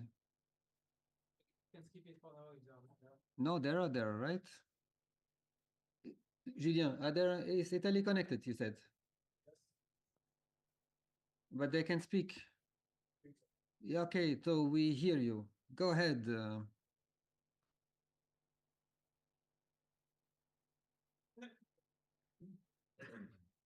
Okay, we jump over it. Pardon. The next one is the Sultan. Okay, maybe I can read it. I don't know if so simple polygon, n fixed vertices, 3n with no intersection, interior points. No, I cannot. Huh? That's what. Okay. Okay, this problem is here. I is saying that they sent a link connection. What? Come on, I sent it so many times. It's the same link since.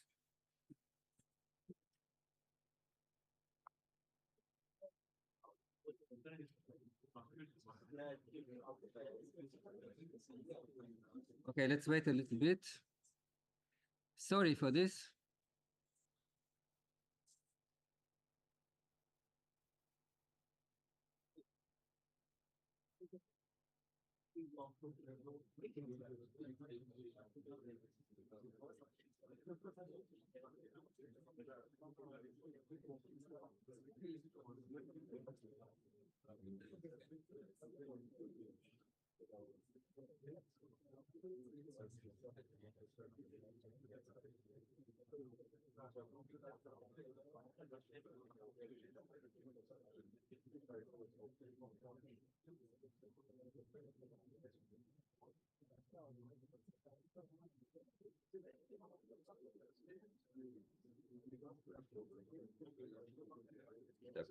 Pas ce link, mais tout ce qu'il devrait dire.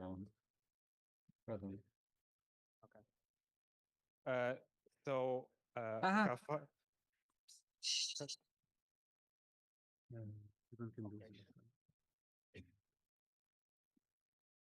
Yeah, go ahead. We heard something. okay. So could you go back to problem E, please? Yes. Thank you. So problem E was solved by 13 teams before freeze, and the first solve was after 116 minutes by flag 10. Congratulations to flag 10. And the problem was to construct a simple polygon with n fixed given vertices, and we can add at most 3n total vertices, but this polygon must not have any interior points.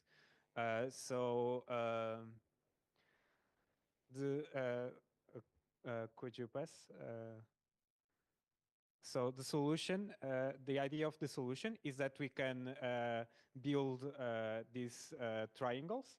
However, we require that it is a single polygon, so it is connected. So what we are going to do is to connect every triangle with like a small triangle below. Thank you. And the idea is that for every possible x coordinate, we can draw a line and then add an extra point at the base of the triangles in order to then build the final triangle. However, there are some edge cases in this solution. Could you please pass the slides? Yes. So yeah, we have to add 2 points, one at x plus 2 and x plus 1, 2 for every valid x coordinate, and then we can connect everything and be careful with edge cases. Okay. Okay, thank you.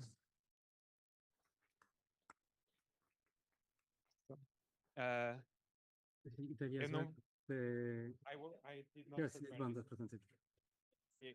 Eu não sei nada disso. The connector. I don't know. Eu não reparei o problema. Maybe we present this Yeah. then. Yeah. Yeah, so this plan was supposed to be presented by Italy, but apparently that doesn't connect. So this is Victoria, solved by 2 teams before freeze, and first solved after 163 minutes by 4 thought. So congrats.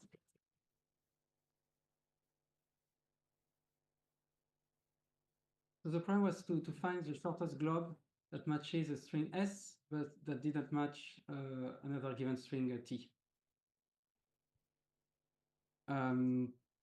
Yeah, so this is just a depiction of how a globe works. You can have a wildcard that can match any number of characters, including 0.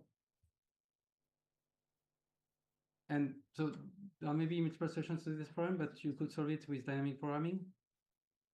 The state was a bit complicated, so you define dp of E, I, J, G to be the shortest globe or the length of the shortest globe such that it matches the first I characters of S. It also matches the first J characters of T, but does not match any smaller prefix of T.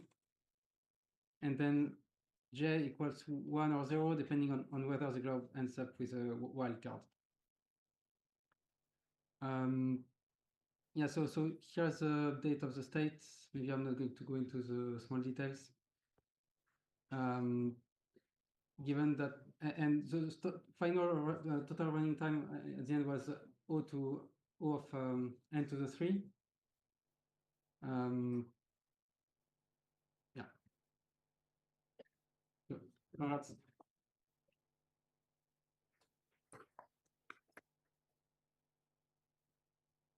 The chariot here, I think it's Lisbon who presents it.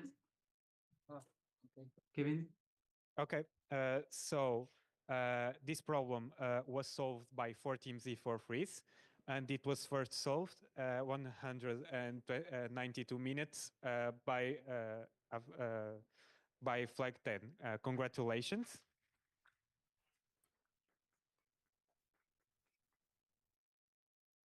So, could you please pass the slide? Thank you. So the problem is that you have a chariot, and at each time step, the velocity of this chariot increases by 1. And we can steer the chariot either to the left, to stay to the right, or continue moving front. So first, what we need to do is to determine where the temple is, given that we do not know, but they give us the distance to the temple, the Manhattan distance to the temple of our current positions.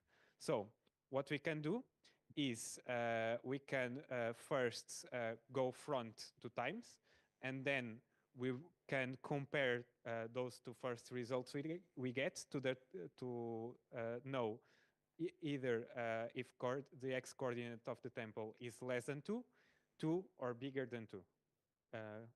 Could you please pass the slide? Thank you. So in the case x equals 2, we already know the x coordinate. In the case x is bigger than 2, we can just continue going front, and at some point we will start getting farther from the temple, and then we can we can solve some linear equation and determine where the x position is. Similarly, if x is below 2, we can simply turn left 2 times and then continue going front until the same thing happens. So we start getting farther, and then we find the x-coordinate of the temple. But we also need to find the y-coordinate, and it is very simple. Since we know the x-coordinate, we can just steer to check if it's to the left or to the right, and we know the exact distance since we know the x-coordinate. Now, at worst, this will take O of square root of n moves, because it will be a quadratic progression.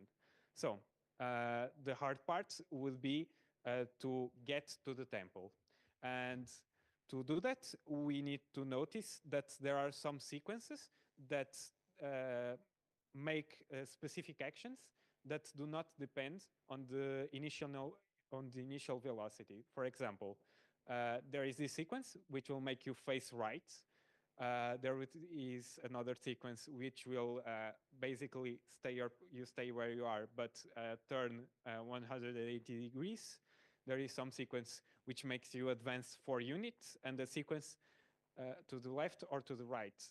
And what we can do is we can get close enough to the temple in O square root of n moves, and where close enough means we are at distance O of square root of m. And then there is an extra sequence which goes 4 units back and one unit to the left. This means that we can adjust the residue modulo 4 of our position. Then, when the residue is correct, we can simply use the moves to advance to the left or right 4 units and safely reach the temple. And the total number of moves is O of square root of m. We can actually prove that it's less than 20,000, but in this case, it's enough for this problem.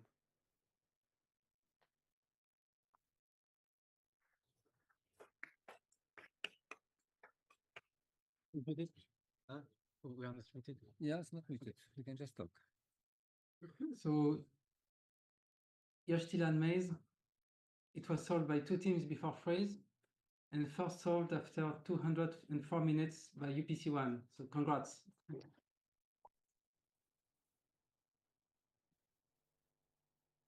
So the problem was to find a path to exits in a maze that was changing over t time steps, and with booby traps that were triggering when they were in a connected component of size greater than k.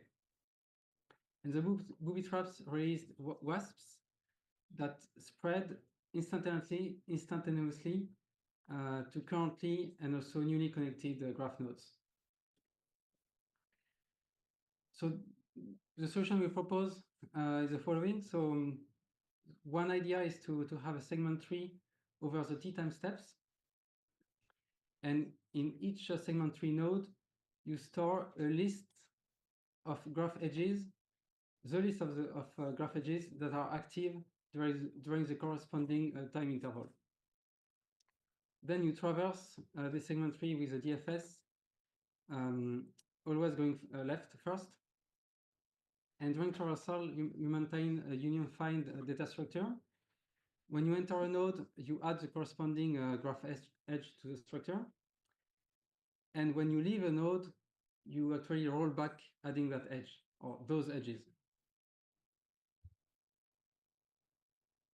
In the union find data structure, so you needed to modify it a bit to maintain a few quantities. So you needed to maintain the sizes of the connected components, the presence of booby traps, a bit set of the connectivity to the start graph nodes, and a bit for the presence of WASPs in the connected component. And when you roll back the union find changes, you shouldn't roll back the connectivity to the start nodes bit set, nor the presence of WASPs. And instead, when you separate two connected components, well, when you roll back an edge which might separate a single connected component into two different ones, you actually need to propagate, if needed, the bit set of the connectivity to the start edge nodes, and also the presence of WASPs. Finally, in the union find, you don't use path compression because it makes it much harder to roll back things and much less efficient. Yeah, so that's it.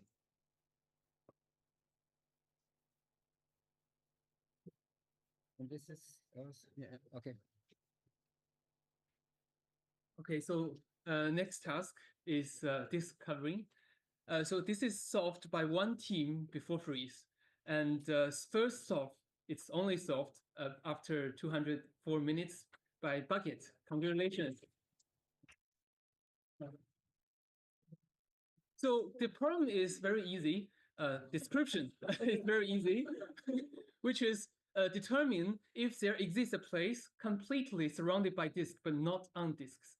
So we will have some pre-processing. So later I will introduce several solutions, and all the solutions will have the same pre-processing, which is if two disks intersect, they are regarded connected. And we first use your favorite graph algorithm to calculate the connected components.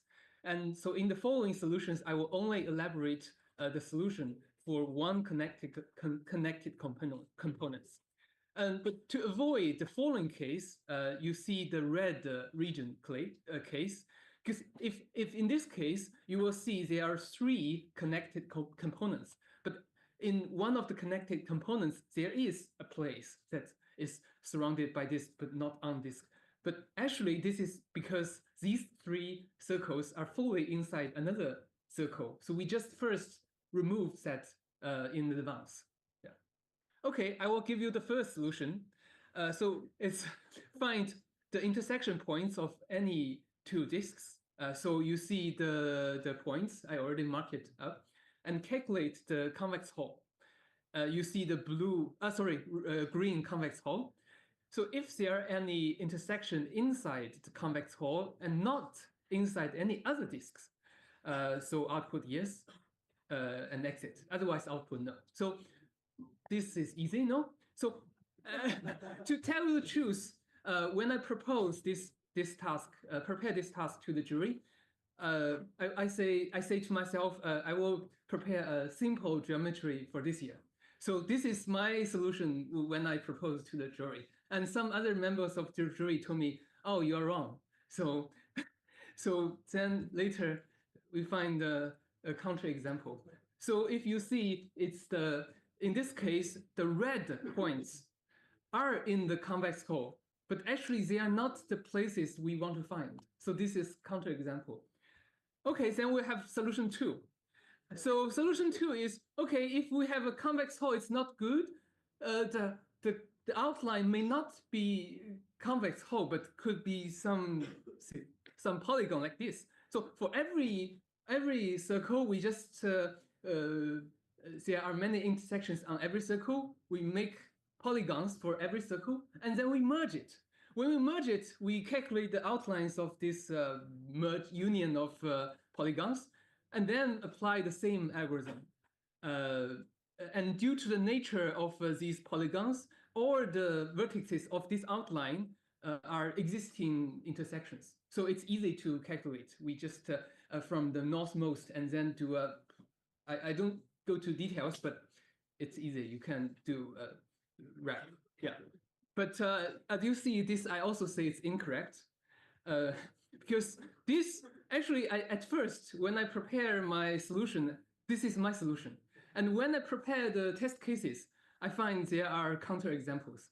So this is a counterexample. You can see the blue point, the intersection of the yellow and blue polygon, the intersection. Actually, it is not an existing intersection, but it is on the outline. It's a vertex of the outline. So this, my algorithm, solution 2 doesn't work. So solution 3, so based on the previous solution, we can regard polygon as arbitrary ones. We just say random polygons and do a merge. But however, I read some papers and a lot of on the internet I find either it requires overwhelming coding complexity, either the worst case complexity is n to the power 4, so or both. So it's maybe correct, but if you think you find a counterexample, you can come to me and tell me, but it's not worse. So, okay, now the final correct solution. So for each circle, we process the intersections on this circle, and we order it according to the polar angle. And for each intersection, for example, for this intersection A, it has the previous arc and the next arc. So using the previous arc and next arc, we will form outline for that. And please note, you shouldn't start from the northwest intersection, because the northwest intersection, for example, the top one, the blue one, is not on the outline. So you should start from northwest or southwest or whatever arc, not on the point. So you first do an outline and then see if there are any intersection, not on outline, but inside the other disk. So this is my solution. But as you see, we have a Baguette who solved it before freeze, and I read their code. It's much better than mine. But unfortunately, they are in Lisbon, but actually, I'm from Zurich. I hope these ETH students can, when you come back to Zurich, you can tell me how you do that. Yeah. Okay, next one.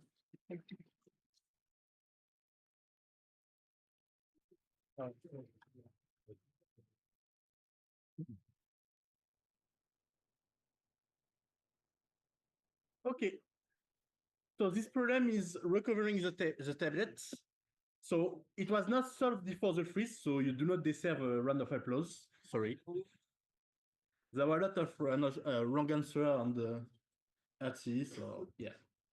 So to solve this, actually, it's a min cost max flow problem, but we will do it in 2 steps. First, we'll show how to solve a Kakuro with repetition and without using this, without bothering about this notion of targets and without bothering about these constraints. So first of all, when we take our Kakuro, what we do is that we will say that we will subtract 1 from every white cell, and we will update the sum constraint accordingly, so that our life is better and everything is between 0 and 8.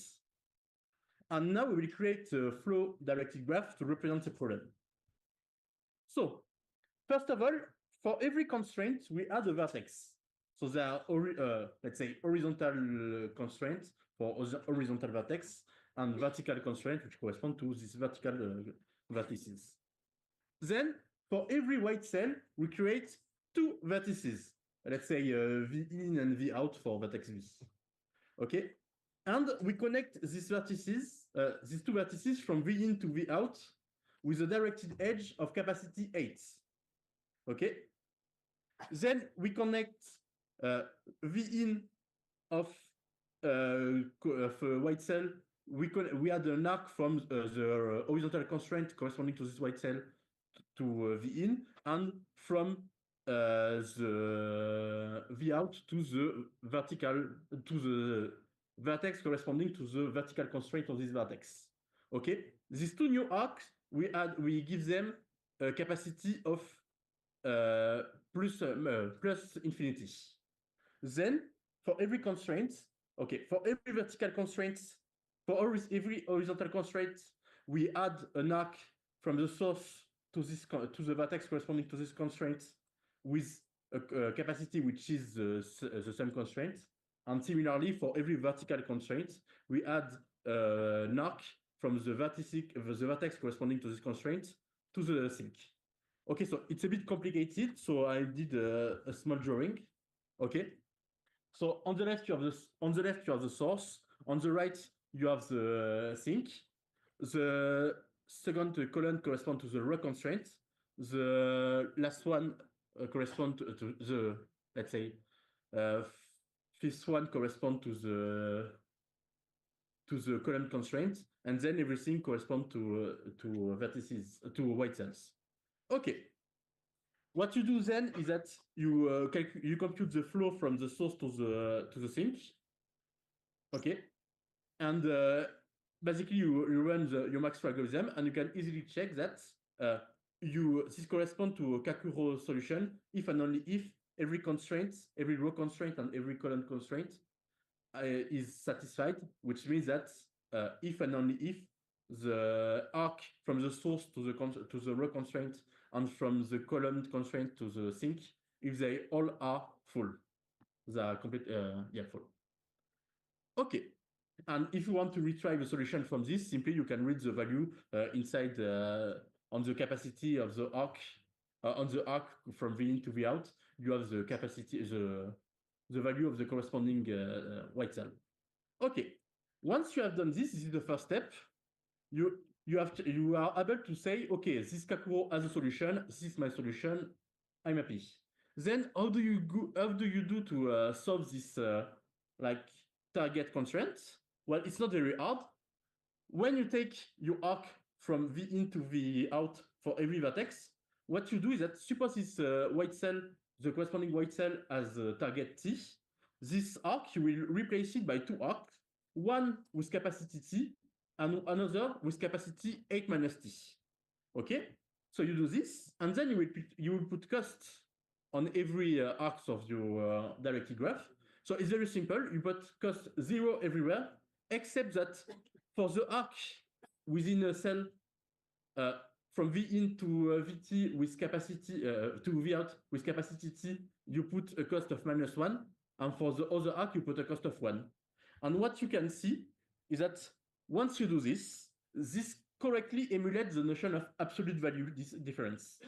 Okay, if you have a vertex, in which you want to give the value x, well, if x is less than t, what you do is that you put all this x capacity on the arc with negative cost, and then you lost what you couldn't go make it through this arc. If it's more than t, then you completely feed this capacity, this arc with cost -1. But then you have to use the rest of your capacity on the arc with positive cost, which makes you lose some cost. Okay, so simply when you run a min cost max flow on this, you get the optimal solution.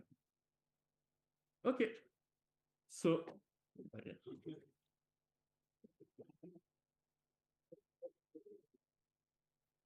So for the last problem, I think it's the turn of Kevin from Lisbon. From Lisbon, yes. Okay.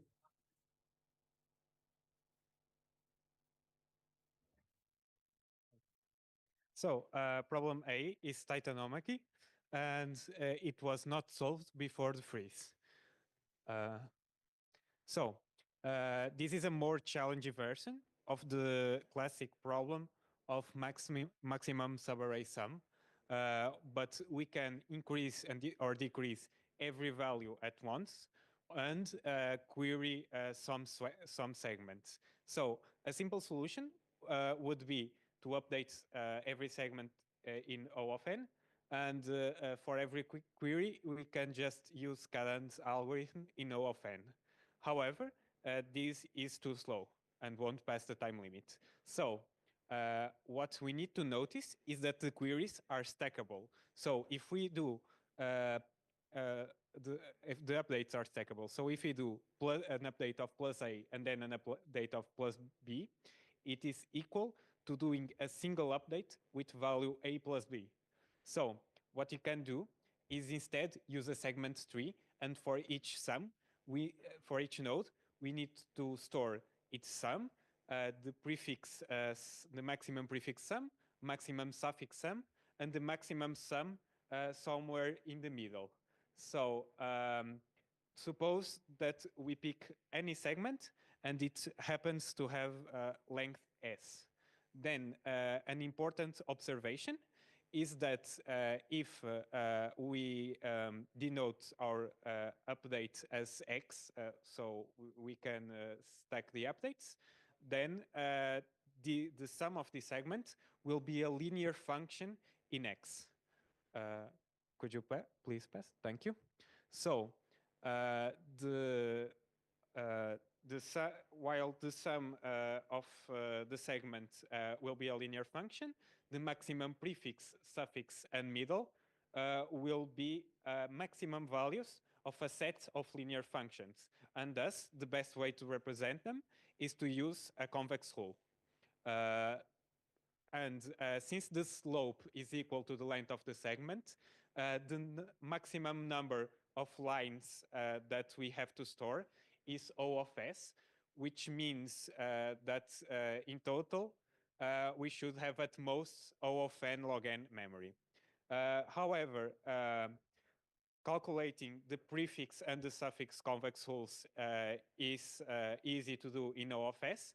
However, the middle one, we have to combine the middle one of our root children, and we have to combine the suffix of the left with the prefix of the right. And we can do that either using 2 pointers and max convolution or Minkowski sum. And since each update can be processed in only O of 1, and each query in O of log square of n, if we query the convex hull fast enough, meaning that the total time is n log n plus q log square of n.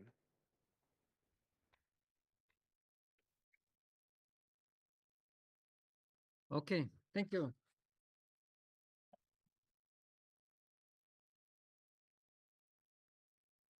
So this finishes the presentation of the problem of the judges.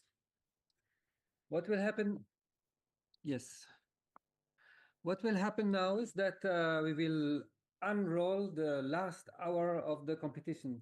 Remember, we froze the competition, so you don't know what happened during this last hour.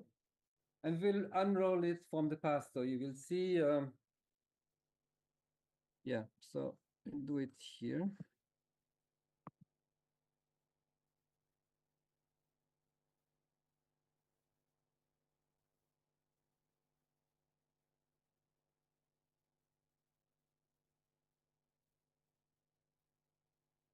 Maybe I need to put it here.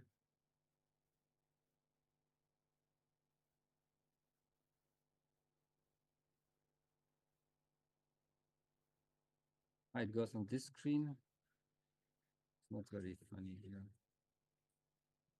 You know what? I will do the.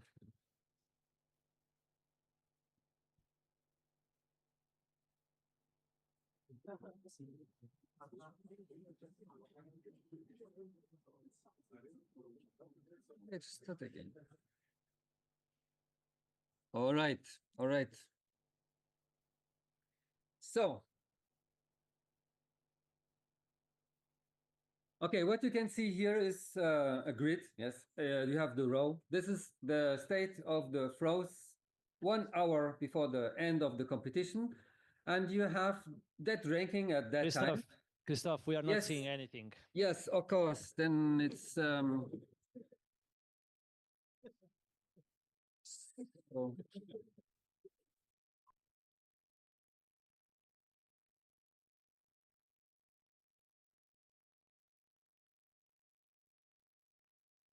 Now you can see and hear, right? Yes. Okay, so what you have here are the columns. So the last column is the number of problems solved at that time, the penalty and the penalty time. And you have a column for each problem. Green means solved and yellow means some pending, I mean, some submissions that did not, were pending, right? And red means refused some error. Okay, let's unroll it now. So these are all the person that there were 141 teams. And it's quite a long rank list that we have to go through.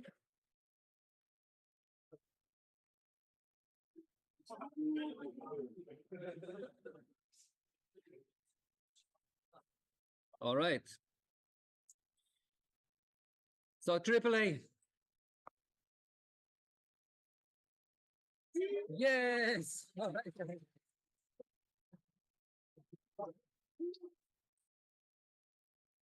Poly plus plus. Will they succeed? Is the no, not the other one? No.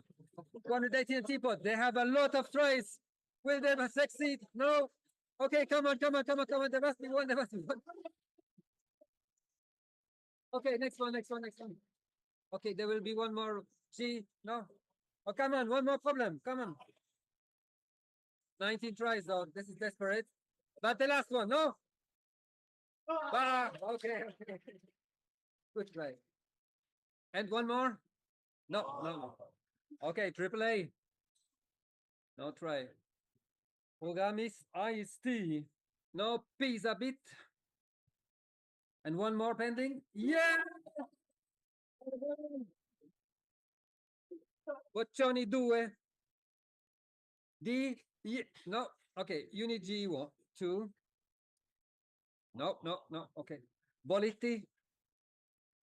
And the problem D.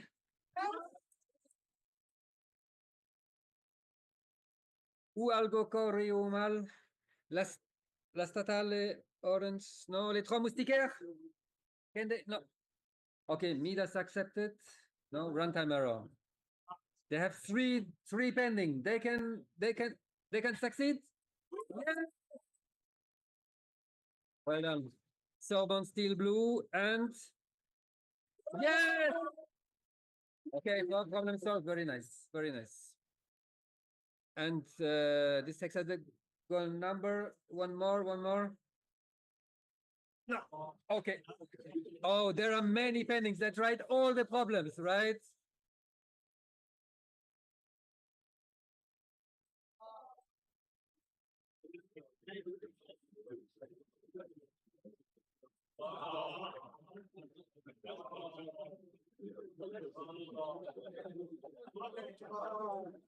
Okay, Italian 3, the same strategy, tried all the problems, right?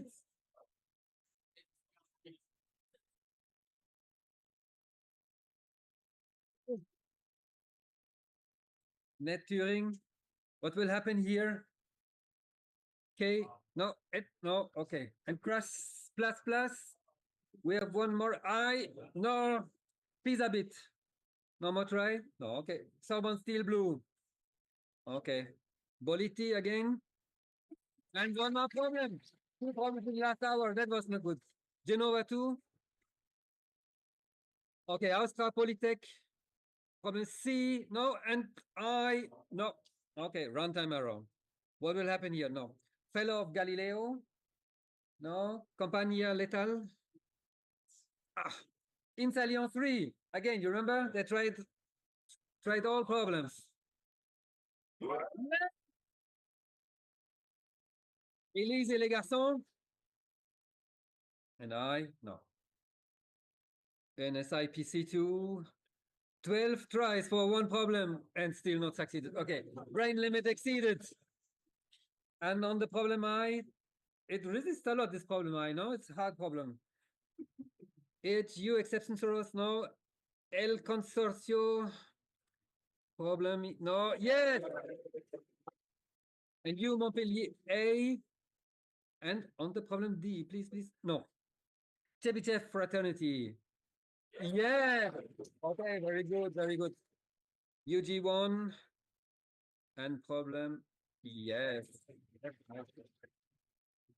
La Sapienza red. Okay, lot of suspense here.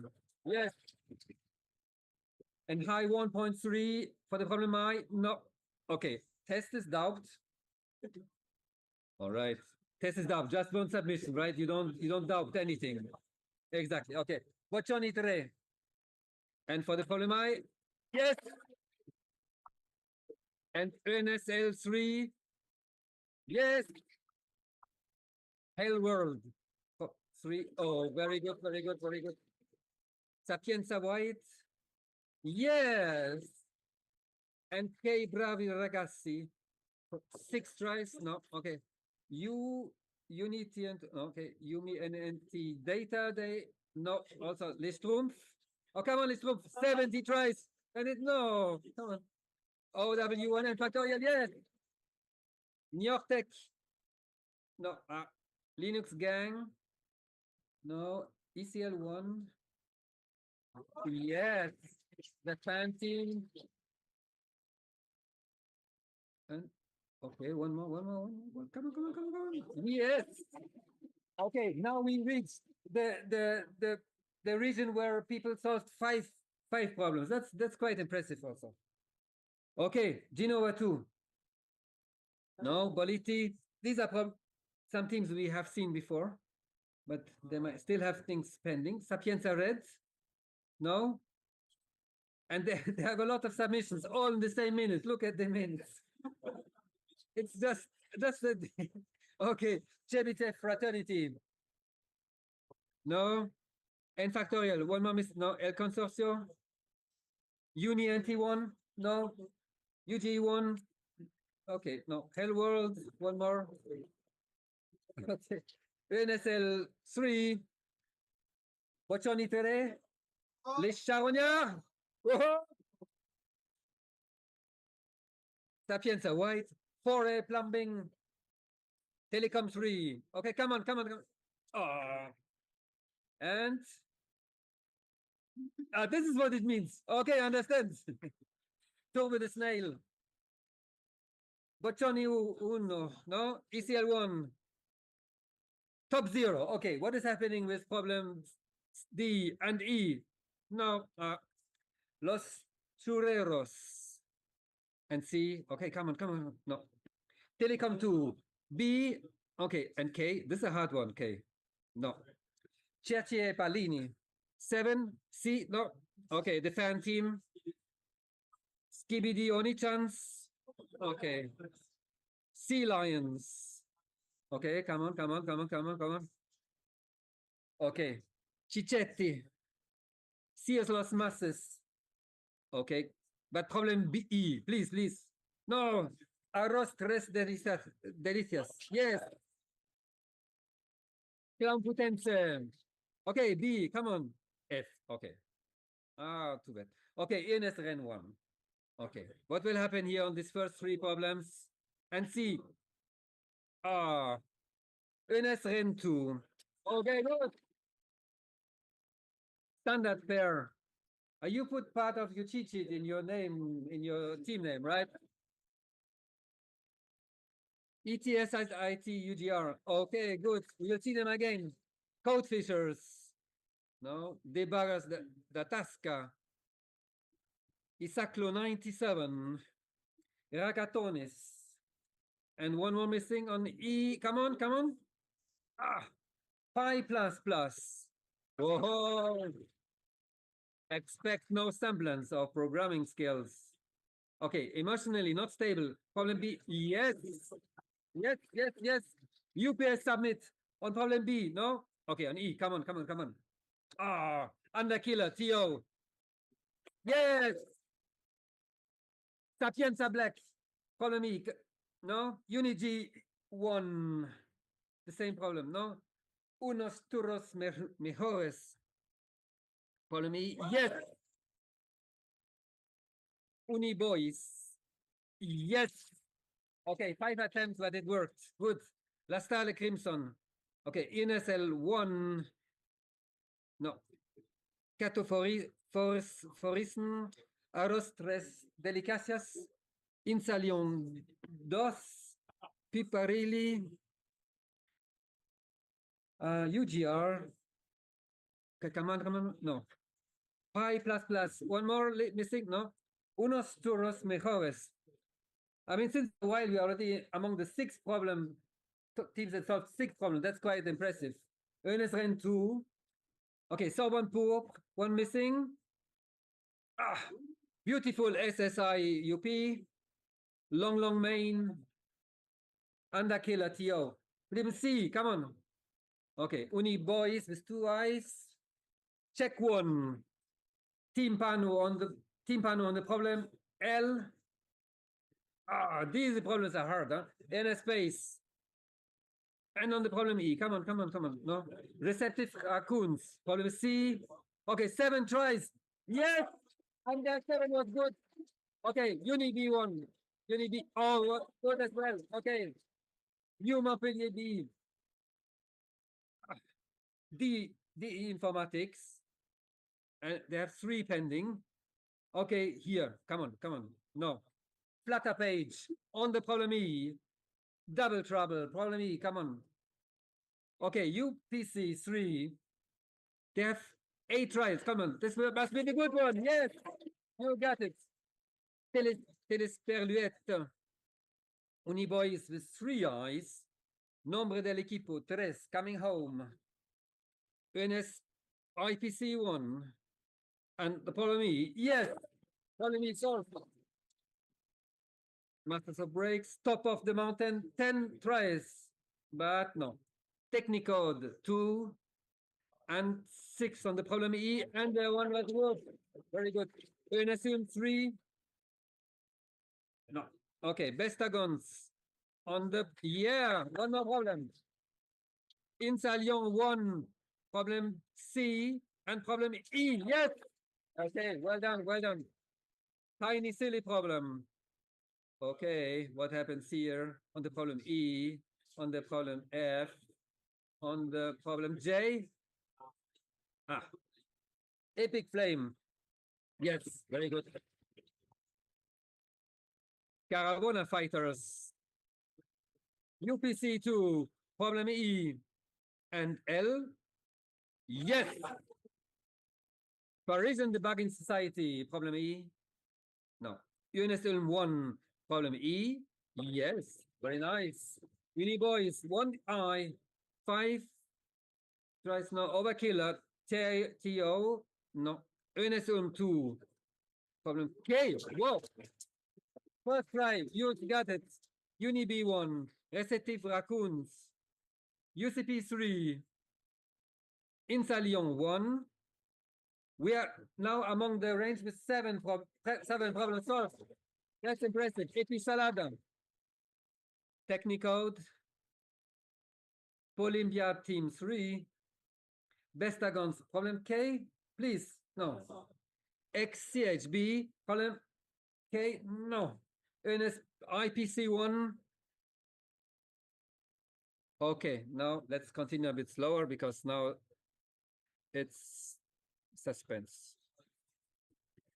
Schwebler's Peacocks. Does it work? See? No. And the problem is no. Yes. NS Ulm 1. Problem F. No. And problem J. Okay. Third time was the good, no? Yes. UPC 2. No more. Tau plus plus. Problem E. No. And problem K, what happens there? No. Caravana Fighters. Problem F. No. La Star Dance. 13 tries. Okay. No, but Baguette. Okay. You're a bronze medalist. You solved 7 problems.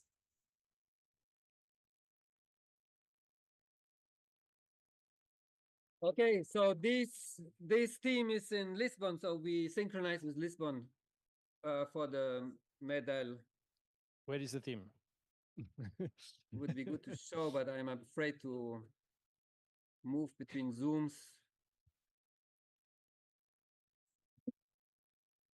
Maybe I just leave this. What happened there? You tell me when they are done in Lisbon, then when we can continue, Julia?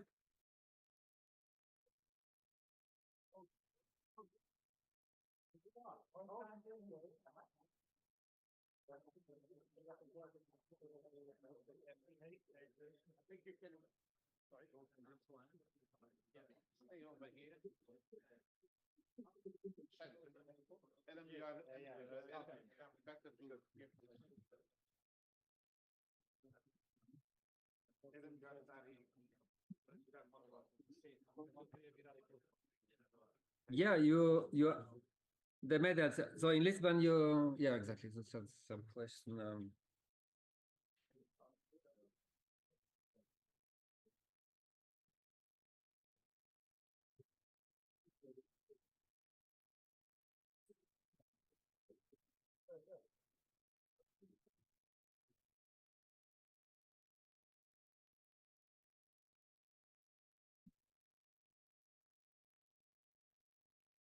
Okay.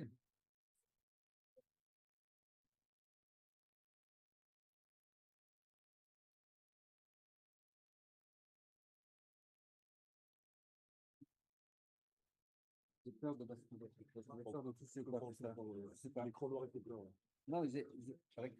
j'ai pas vu de très gros. Ah oui. Ça doit être là.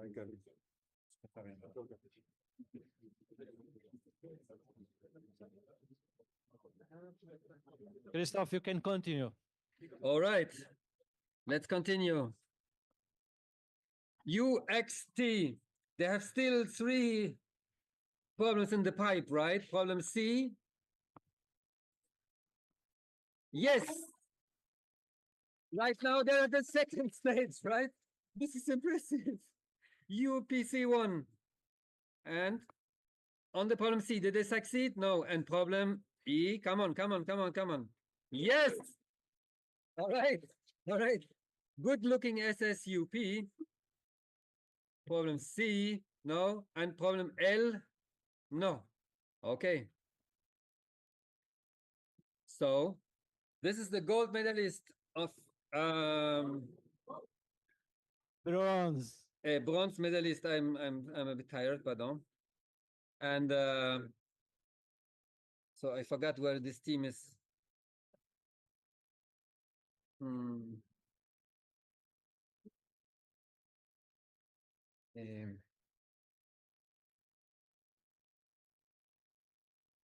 Julian, can you figure out where this team is? Is it in Piza?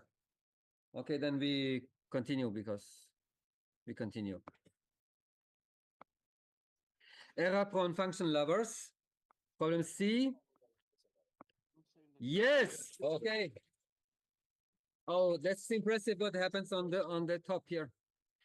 Zeppelin. 7 problems solved, but 1 in the pipeline, right? Yes. All right. 8 problems solved. NSM2. Okay, our next bronze medalist, NSM2.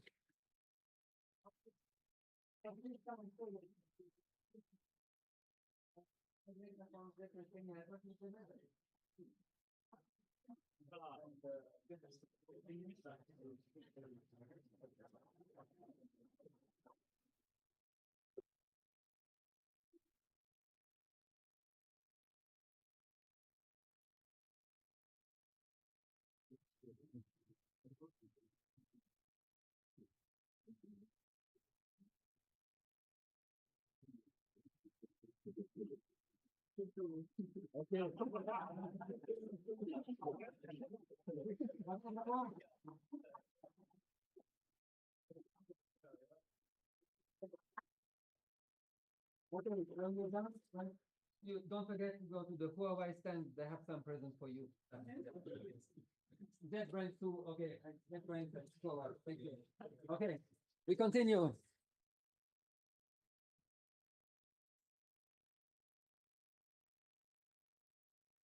Epic Flame. Okay, our next bronze. Our what? That was too quick. Pardon. Okay, but this is the next bronze medalist, Epic Flame. Please come on stage.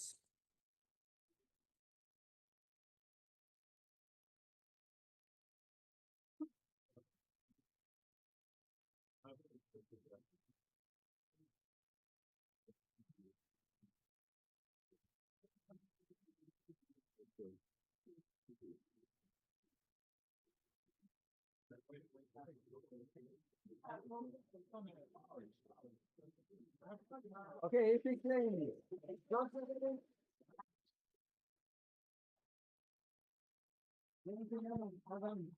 Okay, we continue.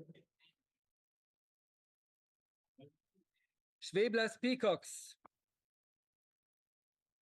And okay, bronze medalist.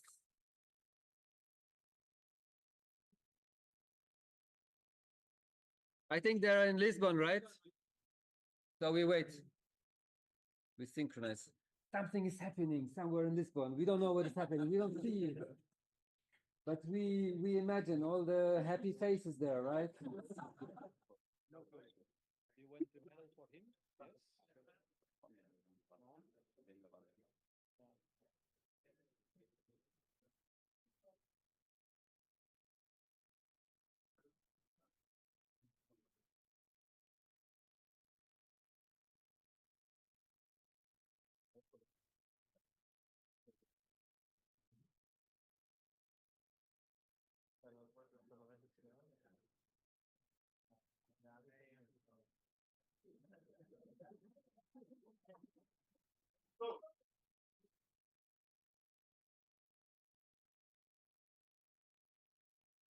Okay. Ernest Ulm won. And okay, bronze medalist. Please come on stage.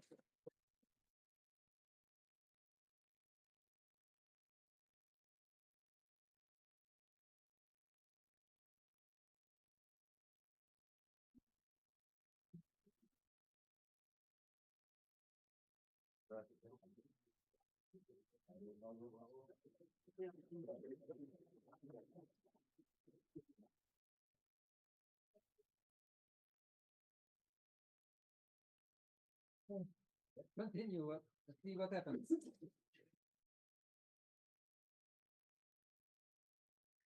For a thought. One more problem in the queue. Right now they're ranked 8. They might be. No. Okay. What is happening now?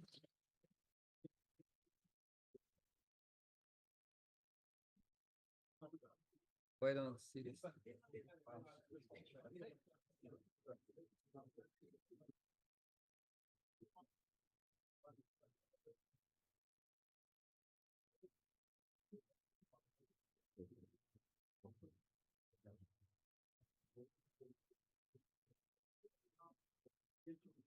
Here you have a sofa, and here you have a cupboard with the door.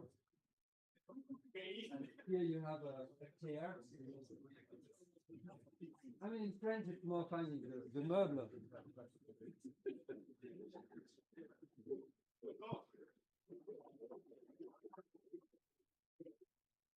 Christoph, can continue.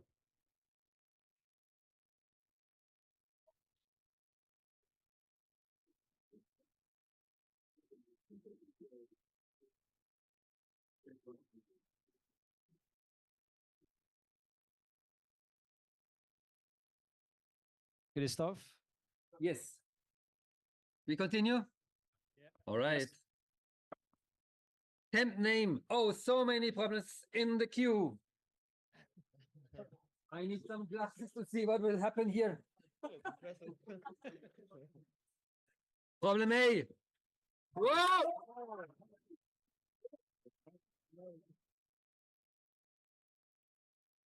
Will they keep it? Will they keep this first place? We'll see. More at usual, more than usual. Okay, problem A. And problem E still pending. Okay, come on. Whoa!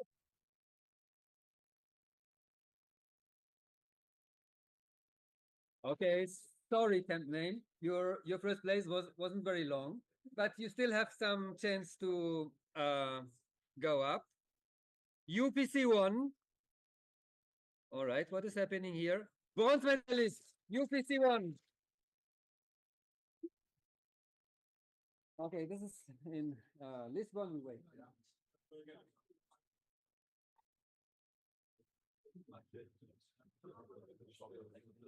It's funny here. We switch between excitement and being bored.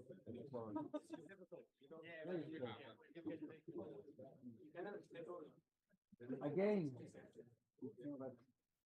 I cannot move around.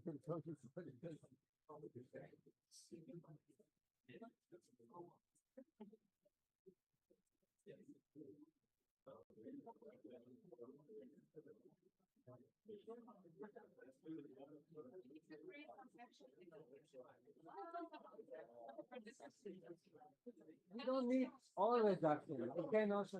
Okay.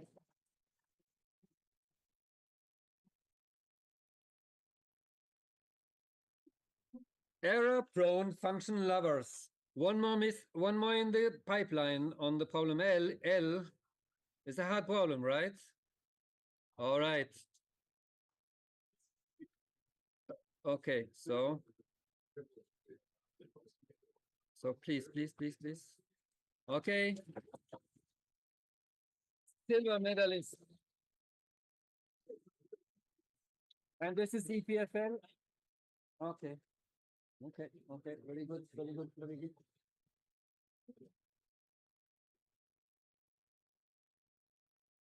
Congratulations.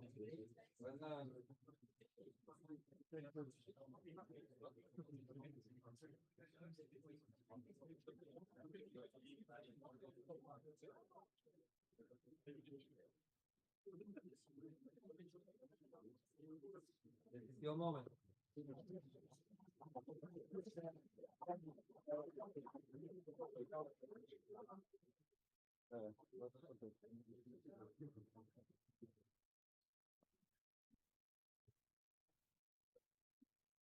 UXT, problem F in the pipeline, and wow. I mean, what is happening today in the first place is just amazing. So many movement there. Zeppelin. Okay, come on. On the problem K. Whoa! Block 1-0. Problem C. Wow. Yeah. Oh, this is amazing. Temp name. Problem C also. No. Problem J. K. And L. Come on, L.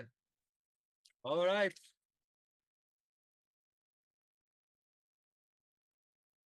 Okay, temp name, silver medalist. This is in Lisbon. We wait again. They should get a special prize for solving A.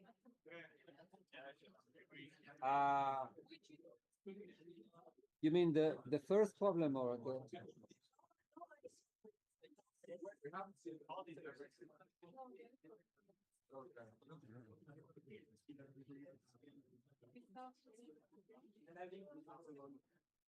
Tel Aviv. They are in Lisbon, yeah. I think it's easier to there's a direct flight. It's so easy to get to them. Yeah.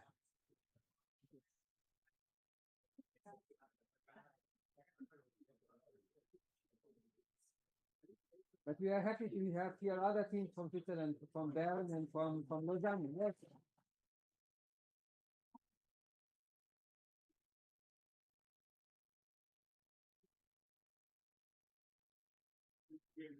All right. All right.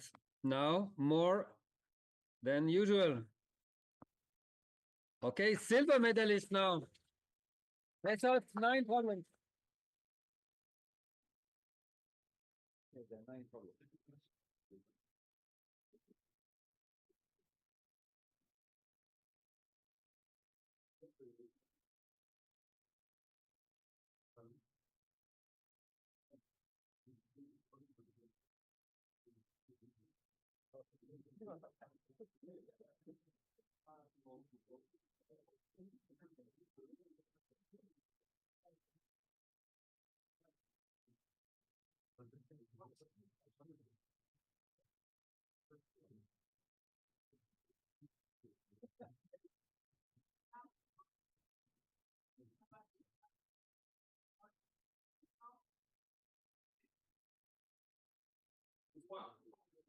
Okay.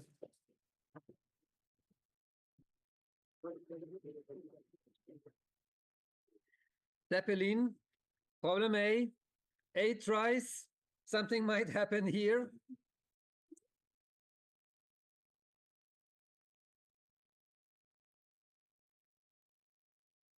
Ten problems solved, can you imagine?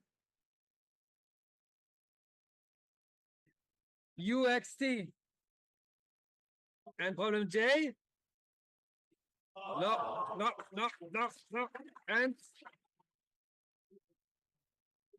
silver medalist. Please come on stage.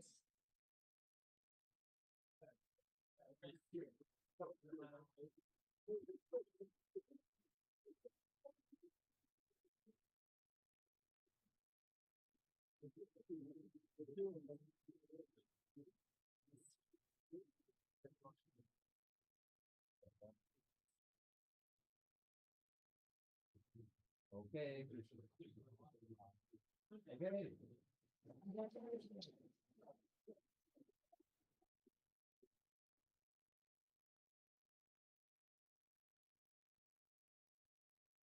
Let's continue.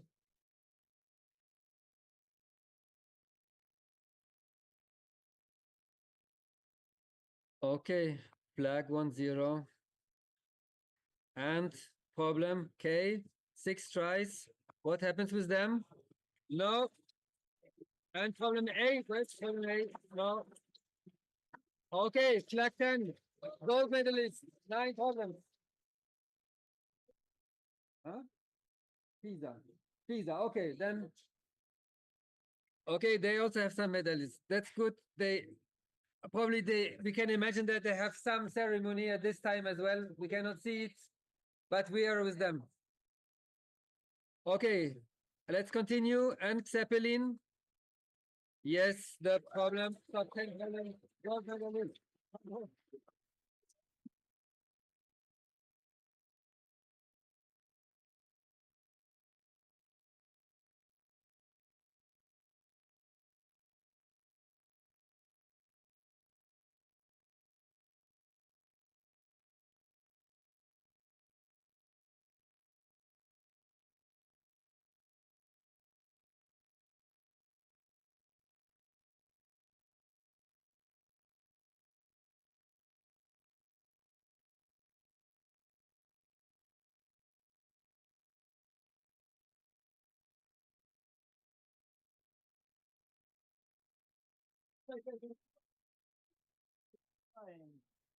Lava, por calma.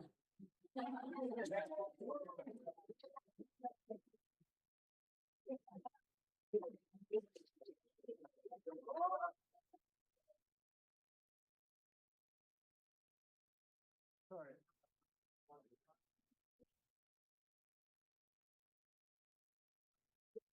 Okay, just give me a moment. Okay, then when we're done,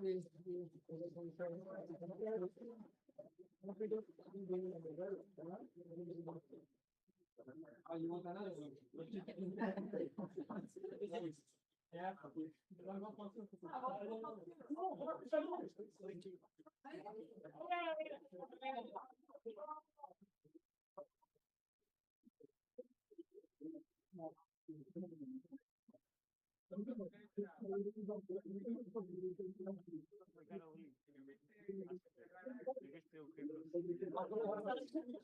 Okay, yes.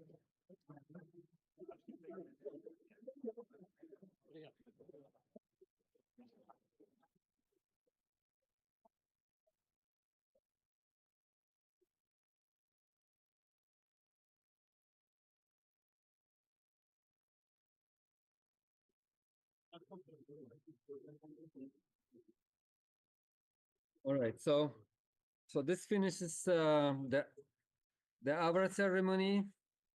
He's here, there. Now we would like to thank all the sponsors that helped us making this event happening. That is Jane Street, Huawei, JetBrains, Bending Spoons, and also Biomerieux and 1 Point. Also INSA for hosting us. Yes.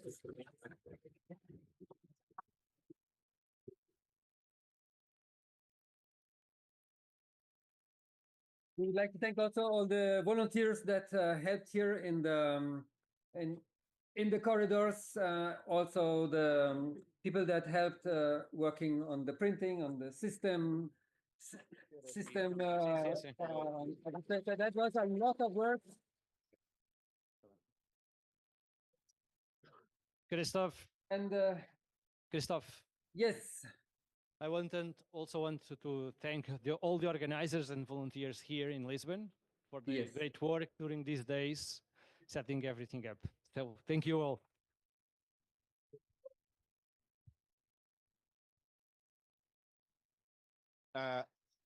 So Christophe, just allow me a few words in the end. So I just wanted to remember everyone that the 13 best ranked teams in the region are promoted to the European Championship. It's going to be 28th of February, 1st and 2nd of March, 25.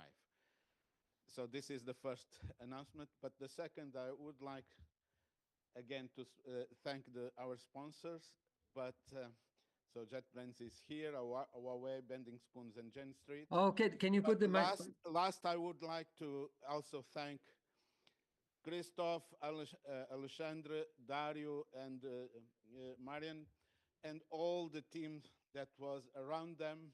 Many of them are here because this is quite a tremendous work to do.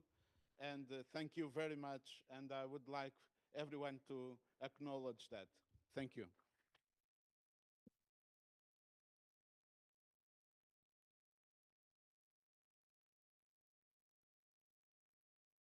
Christophe, this.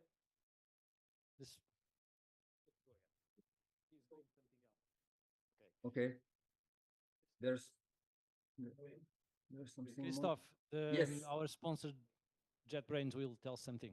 Okay. Yes. Okay. Go ahead. Go ahead. We listen. We all here. Yeah. First of all, thank you so much for the participation and for coming here and for solving all these problems.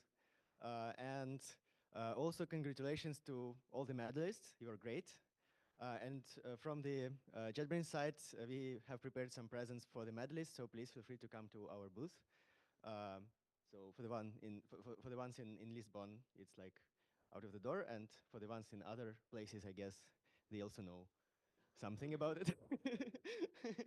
Yeah, thank you so much. Thank you.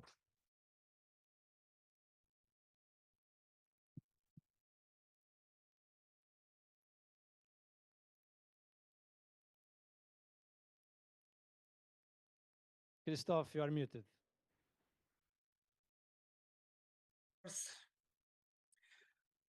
Okay.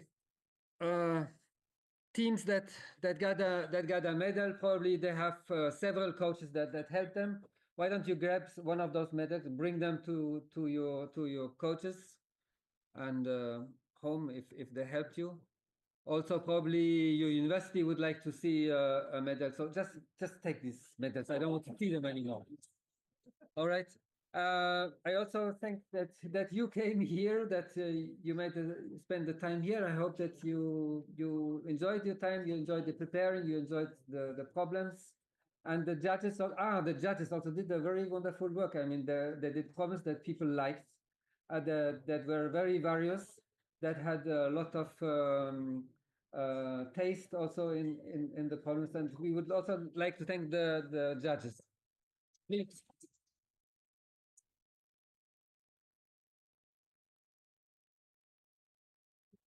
These are the people that work in hidden room, and we should not forget about them. Yeah. So, what else? That's I think it. And Veronica wants also to say some words. Don't worry, I will not take much time, but I would like all of us to thank Christoph. Yeah, okay, And of course, Fernando. And I mean, we thank all the organizers, but you were announcing them, so I wanted to make sure that also you, Fernando, are mentioned because you are the one hosting the ceremonies and being the the headliners of this event. Without your help and guidance, we would not all be here today. So thank you. And everyone who won the medals, don't forget to collect your prizes from NetBrains and Huawei booths. They're waiting for you. Okay. Goodbye, and thank you for the fish. Bye. Thank you.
you.